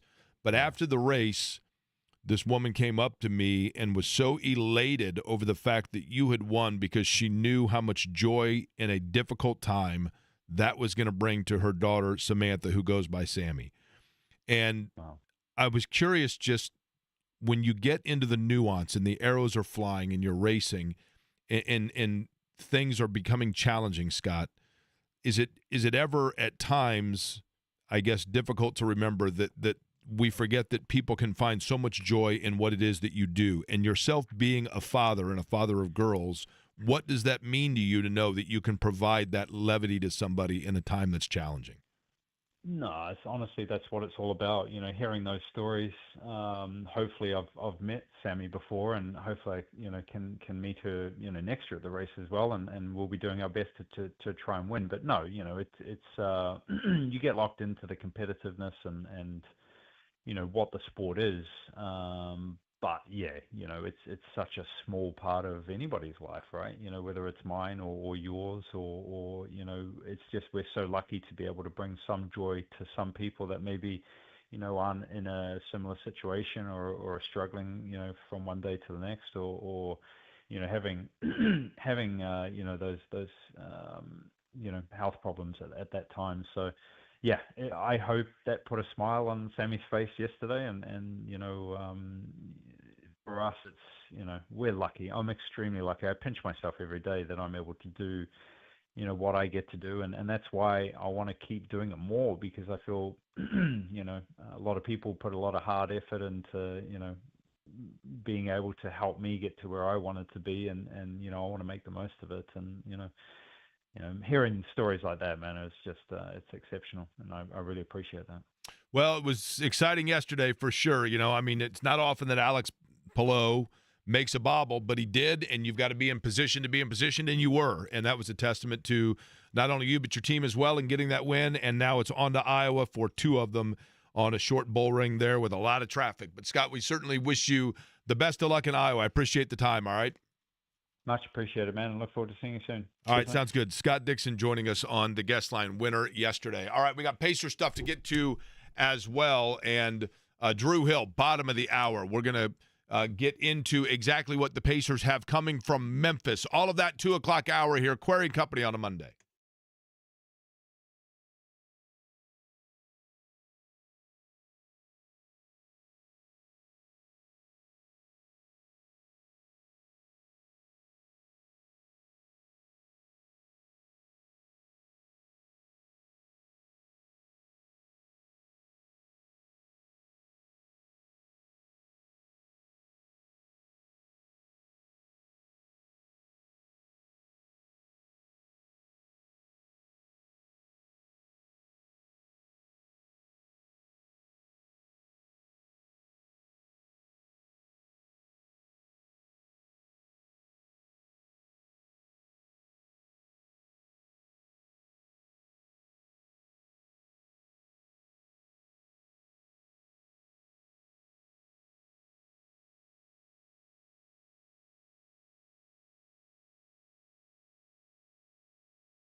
Hey, a reminder coming up August 7th, 10 o'clock in the morning, Legends Golf Club. It will be the Fan Golf Outing, the Fan Invitational Golf Outing presented by Franciscan Health, all to benefit the Franciscan Foundation. Making a meaningful impact is what you can do while also enjoying being out on the golf course. And whether or not you just simply want to come and enjoy, say, a surf side while you watch or participate by swinging the clubs around, we would love to have you.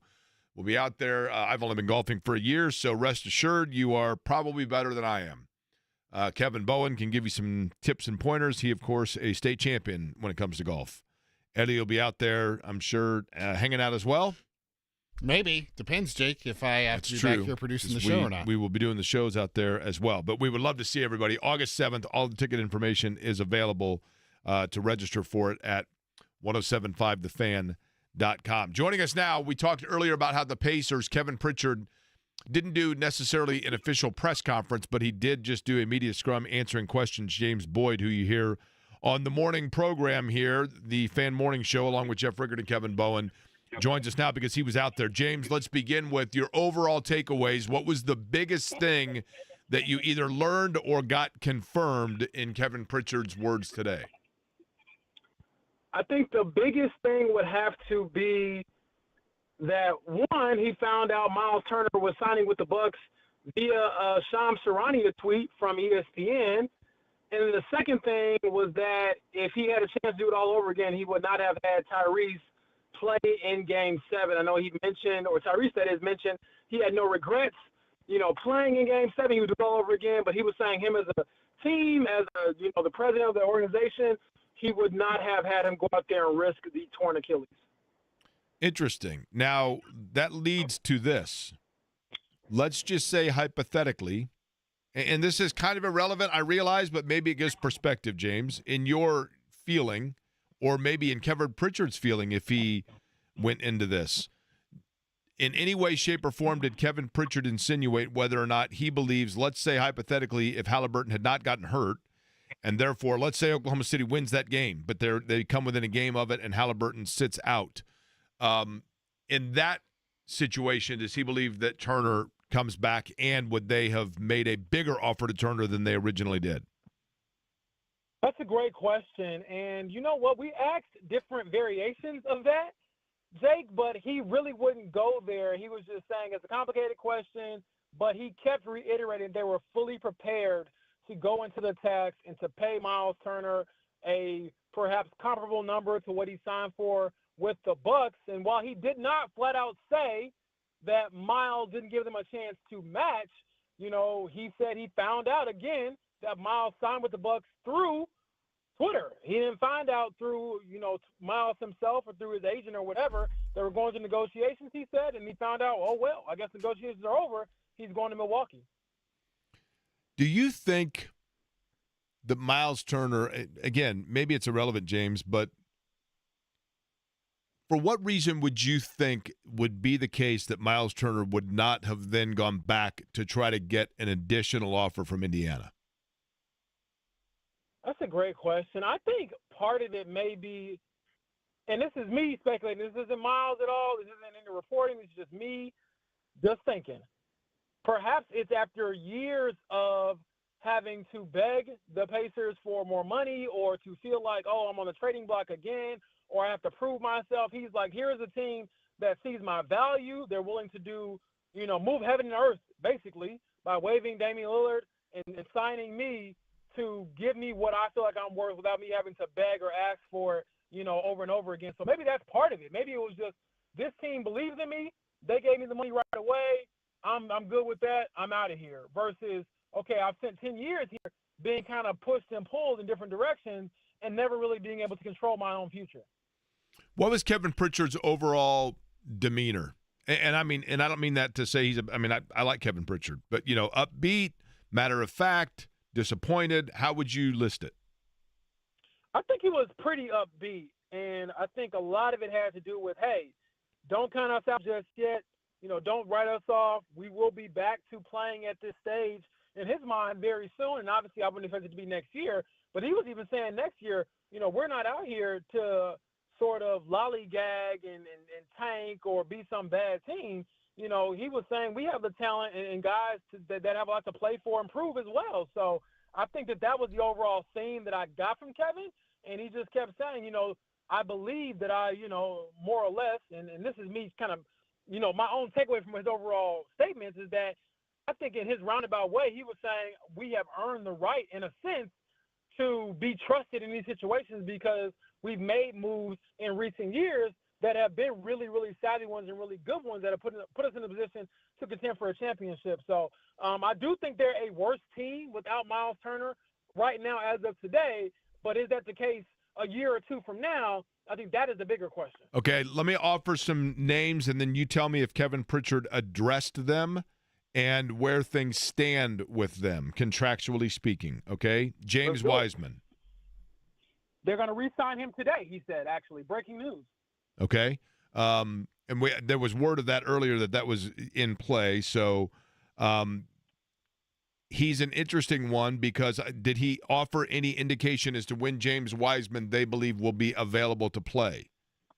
No, and in fairness, Jake, when he mentioned that, I was like, okay, that's great. You know, I'm glad you brought him back, but we were kind of hammering the Miles and the Tyrese question. Okay. Isaiah Jackson. He would not go so far as to say Isaiah Jackson's name, but he said we have a player that we're familiar with that we want to bring back, you know, working through it. And then when I believe it was Tony East followed up and said, hey, are you talking about Isaiah Jackson? He said, I don't know if I can give out his name just yet, but yes, we like what he's been doing. We like the direction we're moving in with Isaiah Jackson. So I would expect that signing to come here pretty soon, sometime this week. Benedict Mathurin. He just mentioned that, hey, he has an opportunity to go out there and prove himself. He was asked about the, you know, contract extensions being extension eligible for him and Aaron Nesmith, and he was like, hey, guys, you got to give me more time, you know, to kind of figure this stuff out. But that was as far as he would go on Mathurin. Nesmith is one. Nesmith is interesting because he has earned the right, in my opinion. Aaron Nesmith is underpaid, and he is the ultimate, from my perspective, team guy. But he has played his way into a big-time contract, and that's where, like, the Turner situation, you know, yes, they were willing to go over the cap, but they have to be aware that everything just changed, right, James? I mean, the timeline just changed things, and it forced them to have to probably think about angles that they didn't have to think about 2 minutes before that Achilles got hurt, right? Oh, 100%. I mean, that changes everything. And that's the part that Kevin Pritchard could not just come right out and say. But the bottom line is when you lose your best player for a full year, asking, you know, your ownership to go fully into the luxury tax and things like that might be a hard road to hoe. But also, I think, again, the most revealing part was that they never really got a chance to counter because him saying we had a chance to, you know, offer him a solid number, we were willing to pay. It sounds like Miles just wanted to leave. Now, I would love to hear Miles' perspective, and I'm sure he has a press conference coming up pretty soon here within the next week or so, but I just want to hear from his perspective, like, did you just want out? Because it sounds like he was even saying we never got a chance to even work out a sign and trade because, one, why would you help the Pacers if you're the Bucks if you could just sign the guy outright? But they never even had enough communication to do that. Was Miles Turner's letter, in hindsight, a parting gift?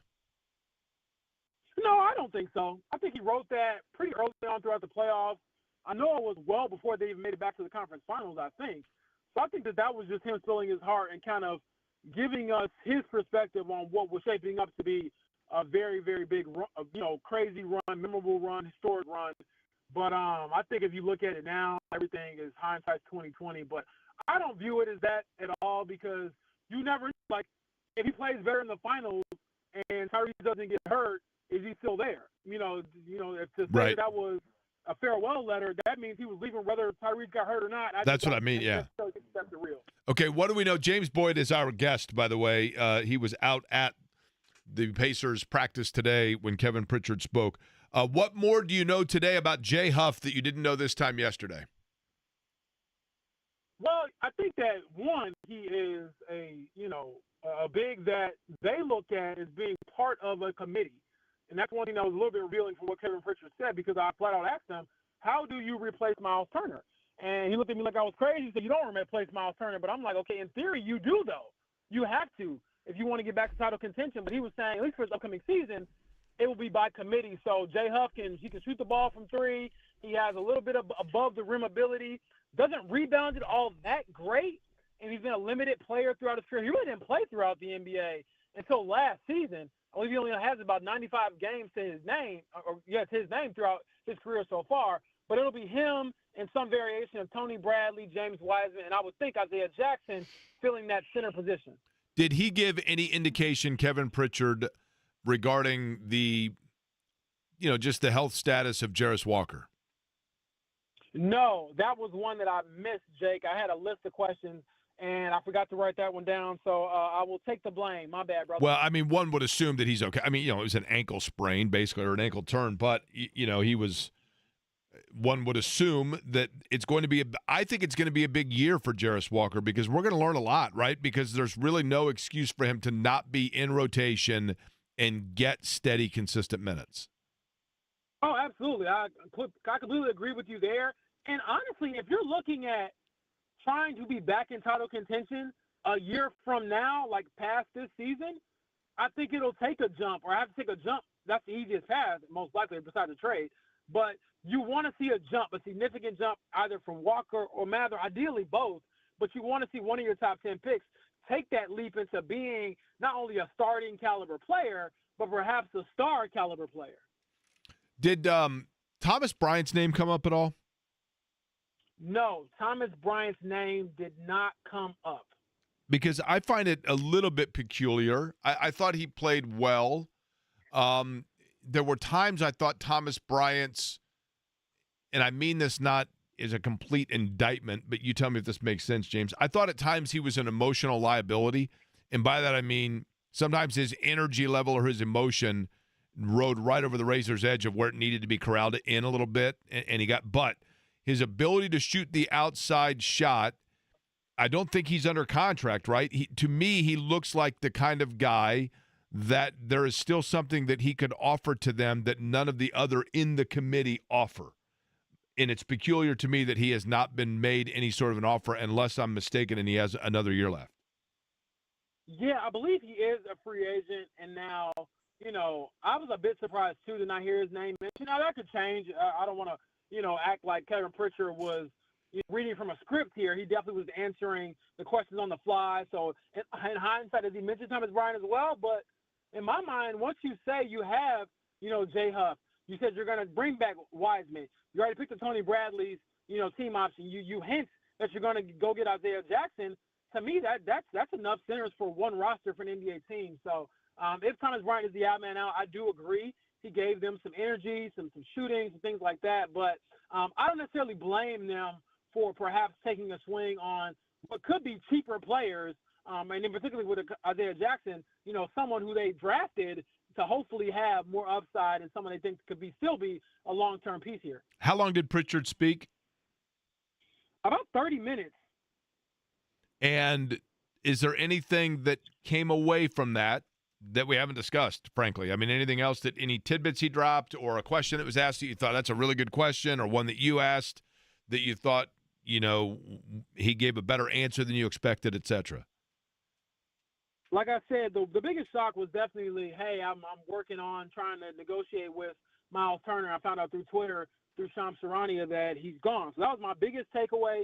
But other than that, I think it was just this notion of, hey, don't sleep on this team. Don't sleep on our decision-making. We could be in position to make a, move down the line. But also, actually, here's one that came to mind. This was the shortest answer he gave. And it was very revealing, Jake. So Tony asked him, hey, by the way, we know Miles is gone. What was your conversations like with Tyrese regarding Miles' departure and the negotiations and things like that? And he flatly said, hey, it's a private conversation. We're going to keep it there. I did speak to Tyrese, but I'm going to, end it, there. He would not go into depth. Every other answer was very colorful. Even if he was kind of filibustering or whatever, that answer was short. And honestly, my interpretation was that Tyrese was mad that his guy left. And I don't know if he's mad at, whether he's mad at the departure itself, He's mad at the team, didn't figure out a way to bring him back, money-wise, whatever the case may be. But not to speak for Ty, but I don't know any other way to interpret that other than he might have been a little perturbed, that one of his main teammates, the guy that he believed in, and obviously did great things with, is out the door. I should preface with this. I don't know that I need to, but I will. I like Kevin Pritchard. I mean, obviously, Kevin Pritchard has done a remarkable job. He has been, I think most Pacer fans feel very confident and comfortable with him at the helm. He has been outstanding at reacting at times to bad situations. And he has been, I think, very personable. I mean, I like him. Having said all of that, it is not unprecedented that there's a seismic move for the Pacers that Kevin Pritchard has been transparent about, saying that he was not the first to find out. Is that a pattern that we should read into? I don't know. I don't really think so. He did say that, hey, you have the teams that you monitor that have cap space, then you have the shadow teams, but I don't think anybody could have predicted that the Bucks would waive and stretch Damian Lillard and waive him to the degree of the biggest waive contract in NBA history as far as monetary value goes, and taking a gamble like that. I mean, that is truly a unique situation. And the other part of it, which I reiterated on the morning show, is that there are two Achilles tendon tears at the center of this. If Damian Lillard is healthy, correct, that move never gets made, and perhaps Miles Turner doesn't even have an option to go to the Bucks. Their playoffs, so that's why I think their playoffs were bookended by impactful Achilles tears, right? Exactly. Yeah, and then I guess lastly, did he offer, other than the Tyrese Halliburton perspective on Miles Turner? And that is surprising that he would admit that he, in hindsight says we shouldn't have had him out there in Game 7. Did he get into any perspective just in terms of Tyrese Halliburton's mindset, the conversations they've had since, how often he's around, etc.? Yes, he opened his statement or opened his availability with a statement about Tyrese, how much he's been around, how upbeat he's been, how uplifting he's been. And he also mentioned that Tyrese was telling him, like, look, man, I want to go out there. I want to play for my team. And after Game 6, Kevin said they felt like they were out of the woods. He had played through Game 6, no issues there. Didn't play a lot of minutes. They blew OKC out, and they just caught up to him in Game 7. But he was saying that, he kind of gave this cool story where he said before Game 7 he spoke to Ty, and Ty told him, hey, are you nervous? And he told him, I am a little nervous. And he said, I couldn't tell him for real. I was very nervous. But Ty told him, hey, we're going to win this thing. And then he was saying after Tyrese came out and made those 3 threes, he felt like they were on the brink of upsetting OKC and winning a championship. And obviously the Achilles tear happens and the rest is history. But he did reveal that Ty was very confident going into Game 7, and he remains confident and pretty upbeat, as of the injury. Now, obviously he's going to have his dark days because he's human. But overall, he said he's still been very much involved with the team, and he joked that he's going to be his assistant general manager this upcoming season. Well, James, I appreciate the time, running over there today, getting that information, coming back, calling in. I know you guys will be talking about that tomorrow. You'll also have James Blackman Jr. on, the former Indiana Star, so a lot to discuss tomorrow on the morning show beginning at 7 a.m. We'll let you go home and take a nap. Appreciate it, man. You have a good one. James Boyd joining us on the guest line. Interesting stuff, and in particular, interesting that, and I get it, and I feel for the Pacers in this regard, because we will forever, until the Pacers win a title, we will forever wonder whether or not he should have been out there on the floor in Game 7. And I totally get it. I totally get why he was. I understand why Halliburton would want to be out there. And Halliburton was in a tough spot because if he doesn't go, can you imagine? He goes out now and everybody's like, well, gosh, he's injury. But if he doesn't go out, can you imagine then what the narrative would be? And if he doesn't go out and they still win, there are a million ways to look at it. And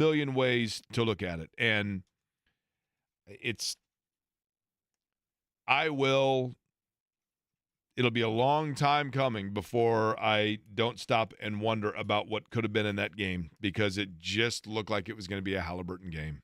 Interesting that he pointed to Game 7 and not Game 6. In which way? That he would not send Tyrese out there in Game 7.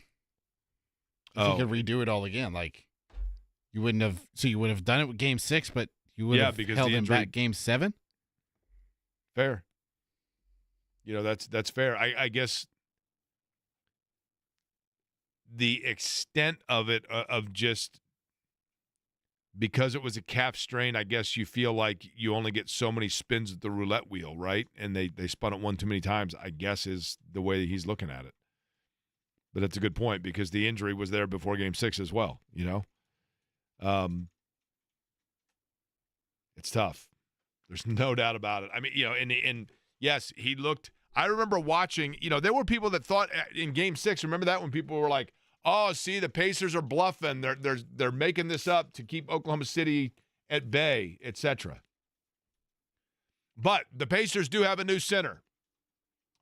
Kevin Pritchard saying that they're going to sign James Wiseman today. They also made a trade over the weekend for Jay Huff from Memphis. What exactly are they getting? Drew Hill from Memphis, who covers the Grizz, will join us next to answer that.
Herb Simon and Stephen Rails and the Simon family were fully prepared to go deep into the tax to keep him. And we really wanted to do that. Change is inevitable, and expect the unexpected. And I can't tell you that, we were fully expected for that.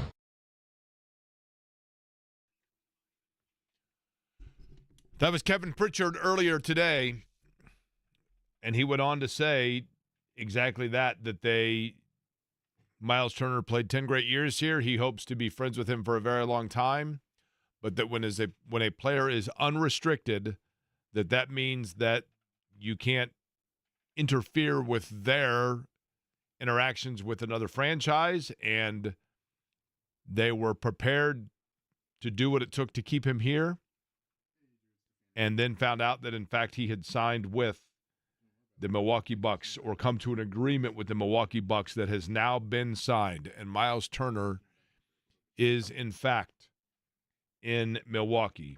And he said, you know what, hat tip to Milwaukee for coming up with the money and making it possible for that to happen. So Indiana now goes center by committee. James Wiseman, we now know, Kevin Pritchard said they anticipate that they are going to sign him today. Isaiah Jackson, it was hinted that he would also be given the opportunity to sign and stay here. They have already given him a qualifying offer. Of course, Tony Bradley has already been re-signed. And over the weekend, the trade for Jay Huff, a center out of Memphis with the Grizzlies. And joining us now to talk about that, he is the lead Memphis Grizzlies reporter for the Daily Memphian, Drew Hill, joining us on the program. Drew, this was a move that the Pacers sent a second-round pick and then a later second-round pick swap for Jay Huff. What can you tell us about the guy that now will become part of the rotation for the Indiana Pacers? Yeah, Jay Huff played 60-plus games last year for the Grizzlies. He's a very good outside shooter. He's a former G League Defensive Player of the Year, but struggled on that end last year for Memphis. And overall, he's just one of the best guys, to be around in the locker room. He comes with so many, fascinating tidbits. He's very religious, Christian, very strong in his faith. That is a big part of his life for sure. His wife is an amazing artist, but on the basketball court, he's more of a finesse big. Definitely somebody that's more of a change of pace player. I don't really view him as somebody that's going to consume a lot of starter minutes. And it's interesting, you talk about the Pacers being, it's going to be center by committee. Funny enough, I actually used to cover James Wiseman as well when he was in high school and a freshman at the University of Memphis. So familiar with both of those guys. And I think Jay Huff has the potential to be a real NBA bench piece.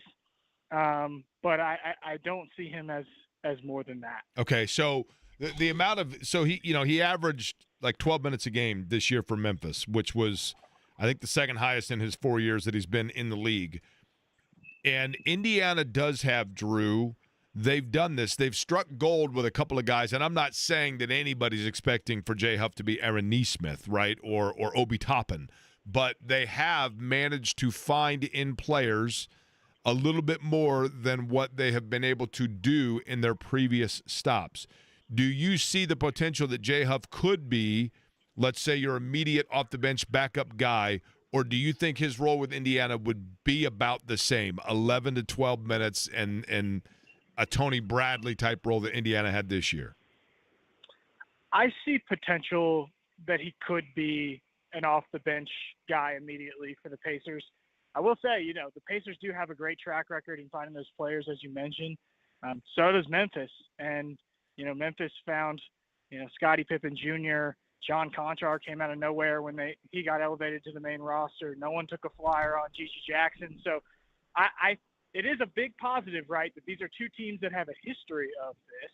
And, Memphis first identified Huff last year in Summer League as a player that they thought was more than what the minutes he was getting. And now, the only reason I think Memphis is moving on from Jay Huff is simply because they're dealing with injuries to begin the season, and they've moved to a system where he doesn't quite fit as well as part of the coaching change. So I could see it. I could see potentially Jay Huff stepping up, immediately playing more minutes for Indiana than he averaged last season.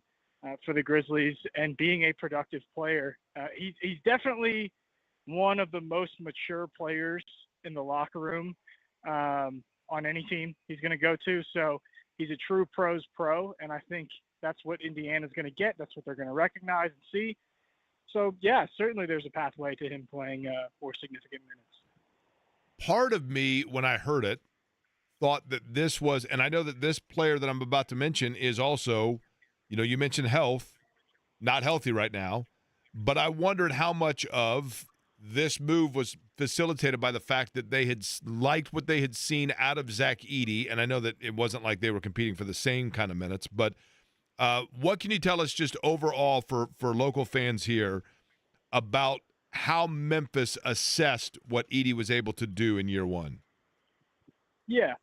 So Zach Edey obviously stepped into a role that he had never played before in his life. And Zach Edey, as is well documented, didn't start basketball until later on in his life, until he was in high school at IMG Academy. And so I think it was a big ask to have him come into Taylor Jenkins' system, which they had completely overhauled offensively, which was entirely predicated on pace and spacing, and they had him out at the perimeter a lot of the time. And I think it was a little bit of a struggle just to get him into that system and get him comfortable. He had a few games where he played really well, and you could see the flashes of potential there. But then you really saw him come on strong when the Grizzlies eventually moved on from Taylor Jenkins, brought in Tomas Isolo, who's now the full-time head coach for the team. And his offense was almost entirely predicated on screening and rolling to the basket for the bigs and rebounding the heck out of the ball. And Zach Edey's numbers took a huge spike at the end of the season when you saw them change systems. And so I think that they view Zach Edey as a core piece of this team moving forward. Like, we saw that they traded away Desmond Bane. They're trying to retool around John Morant and Jaren Jackson and not go with a full rebuild route. But I think that they view Zach Edey as maybe the third piece of those two, who has a real future in the league and is going to be a very critical part of this team moving forward. They got to get him healthy, though. Dealt with a lot of injuries last year, and it's a grind, and that's a big body with a lot of wear and tear, a lot of up and down, and a lot of bumps and bruises. So if they can keep him healthy, I think he has a really bright future, and I think the team is especially excited about what he's able to do. Speaking of up and down, when it comes to playing up and down, I mean, you've seen Indiana play and the pace in which Indiana wants to play, and I realize that a lot of that is Tyrese Halliburton, and Tyrese Halliburton is not going to be available this coming season. It's I think people still forget that from time to time. But with that said, Jay Huff, you Drew Hill again, saw him play. You are the lead Memphis Grizzlies reporter for the Daily Memphian, joining us on the program here. Is Jay Huff a guy, you had mentioned that he was, I think I'd heard like sneaky athletic. Can he run and play at pace the way Indiana would like to do so if Tyrese Halliburton is back to being Tyrese Halliburton? Absolutely. Absolutely. I think he fits what the Pacers have really well. He was, believe it or not, one of the more exciting players on the Grizzlies last year. Everybody knows Ja and the acrobatics and all that, but Jay Huff had become known in Memphis for all of the reverse dunks that he was throwing down. Like, it was like every time he dunked the ball, he went reverse with it. And so that kind of became a trend. And it was a fun thing for the fans to sort of latch onto, and everybody was waiting every time Jay Huff checked in the game. There were people talking in the stands waiting for the first reverse dunk. So yeah, absolutely. I think he fits that system well. I think his shooting also adds an element there that's helpful in that type of environment. It shouldn't be that big of a difference because those were two teams, Memphis and Indiana. Indiana did it more efficiently with more success last season, obviously, but two teams that played at some of the fastest paces in the NBA. So, I think Jay Huff's going to fit great. Do you think, by the way, how is he as a defender? There's work to be done there, I think. I mean, he's got the size. He obviously showed it at the G League level well enough to where he won G League Defensive Player of the Year. But, specialists in the NBA a lot of times bounce around from team to team, and that's somewhat of what you've seen from Jay Huff. I think that there's potential there. I think he can be a better defender than what he showed last year. But last year he graded out, below average as a defender for the Grizzlies. So, and again, he was like a change of pace type of guy from Memphis who is used to being anchored by Jaren Jackson, who's won a Defensive Player of the Year award in the NBA, and Zach Edey, who's obviously an entirely different type of hold your ground sort of physical defender. So, maybe it was the fact that he wasn't asked to do that quite as much, but I certainly think that, he's not a perfect defender.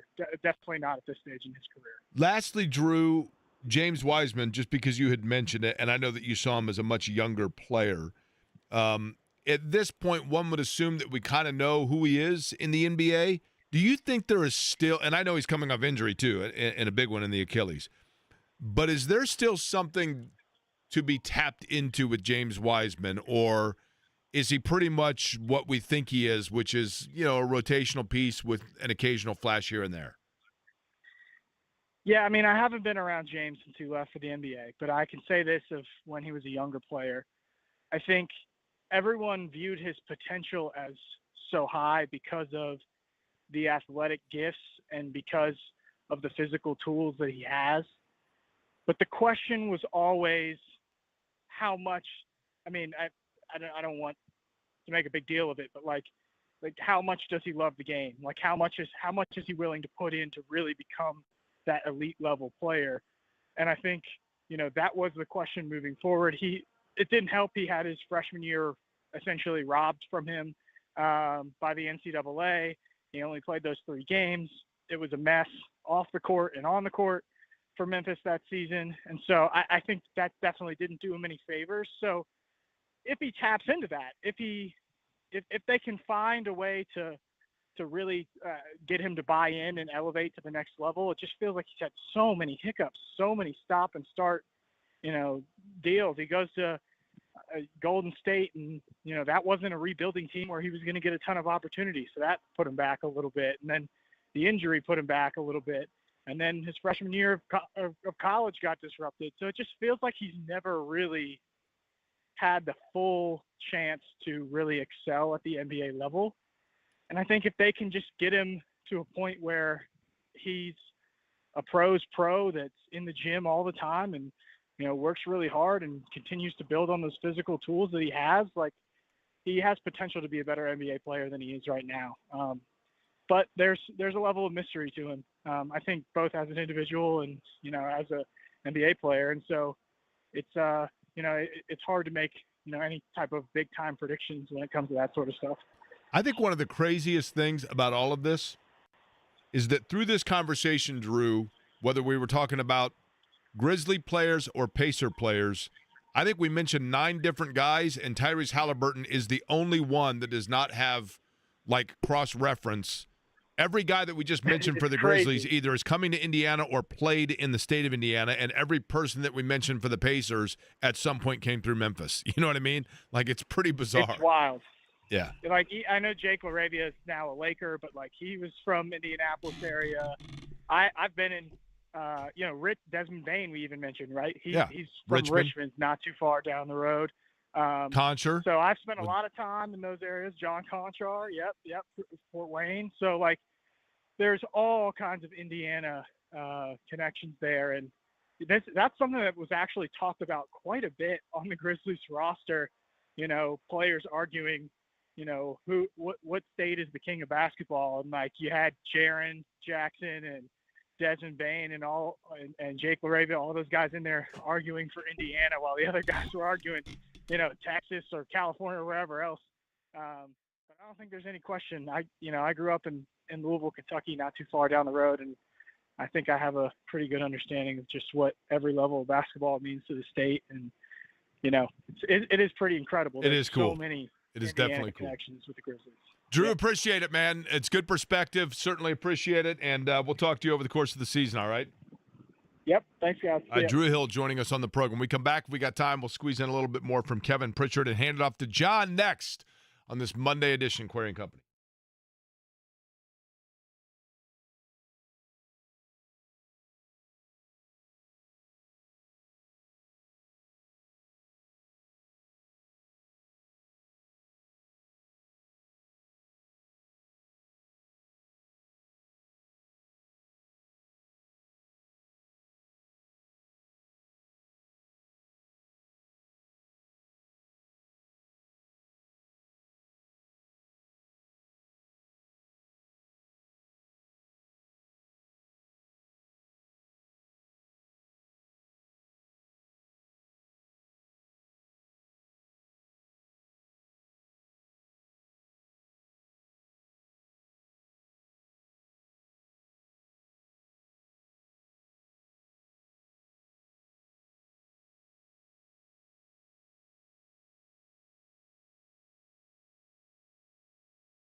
I have no doubt that he will be back better than ever.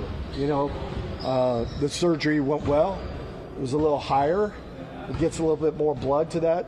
He will not play next year, though. We would not jeopardize that now. So don't get any hopes up that he will play. But again, we'll have some guys, and hopefully they'll have some opportunities to grow. And I assume what he means there, I am not a doctor, and what Kevin Pritchard was relaying there, it took me like twice hearing that for it to make sense. When he says a little higher up, I think what he means is the area of the Achilles injury was higher up on the Achilles that allows for a better blood flow, which would accelerate or strengthen the healing of that area than if it were a lower portion of the Achilles. But Kevin Pritchard speaking earlier today. James Boyd joined us, who was out there, and if you are just joining us on the program, thank you, Eddie. Some of the things that were discussed. Kevin Pritchard stating that they were prepared to go well over and deep into the luxury tax to retain Miles Turner, that he found out via social media that Miles Turner had agreed to a contract with Milwaukee, and there was not a counter for that you expect the unexpected, and that was unexpected. And then he also mentioned that they anticipate signing James Wiseman today.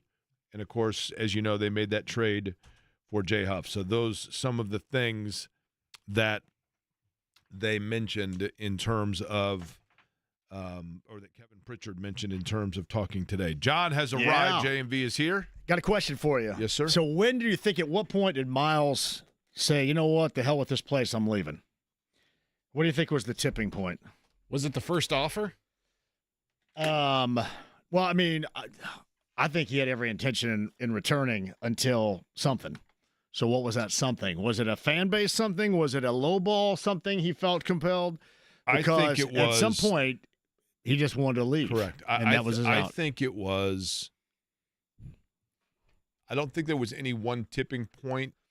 Just the offer itself saying, all right, so now I can bail. And I think it was just overall, John, the compound nature of the disappointment, the knowing that Halliburton was out. And, Miles Turner's been a guy that's gone through a lot of change in this franchise, right? And so just looking at it and going, do I want to go through all that again? I could see how it would just be mentally trying to think about having to wait through another year and then wait to see where Halliburton is and everything else when that money's right there. And you know what? That do you think he knows at all what he's getting into with this? Because I don't think, as much as I like him and I've supported him and I was happy he was here, he's not built for that. And it's Milwaukee, and I know it's not New York, but this is going to be a focus upon him league-wide that he's not had. And in addition to that, you are now looking at he is going to be seen by that fan base as a guy that the franchise mortgaged for him, right? The second he has something a bad nobody game, else has ever done to that financial magnitude. Correct. So, yep. I mean, did you have a good weekend? Good Fourth? Oh, man, did I get drunk, buddy. You want to hear some of the stories? Sure. Oh, they were good. Did you swan dive off a roof into a baby pool or something? I think most of them are safe for radio. No, I just drank heavily. People say, okay. Oh, it's so sad you have to drink to have fun. No, I have fun and drink. It's a combination platter here. All right. It's just more fun. Hell yeah, it's more fun. I'm a lot more fun.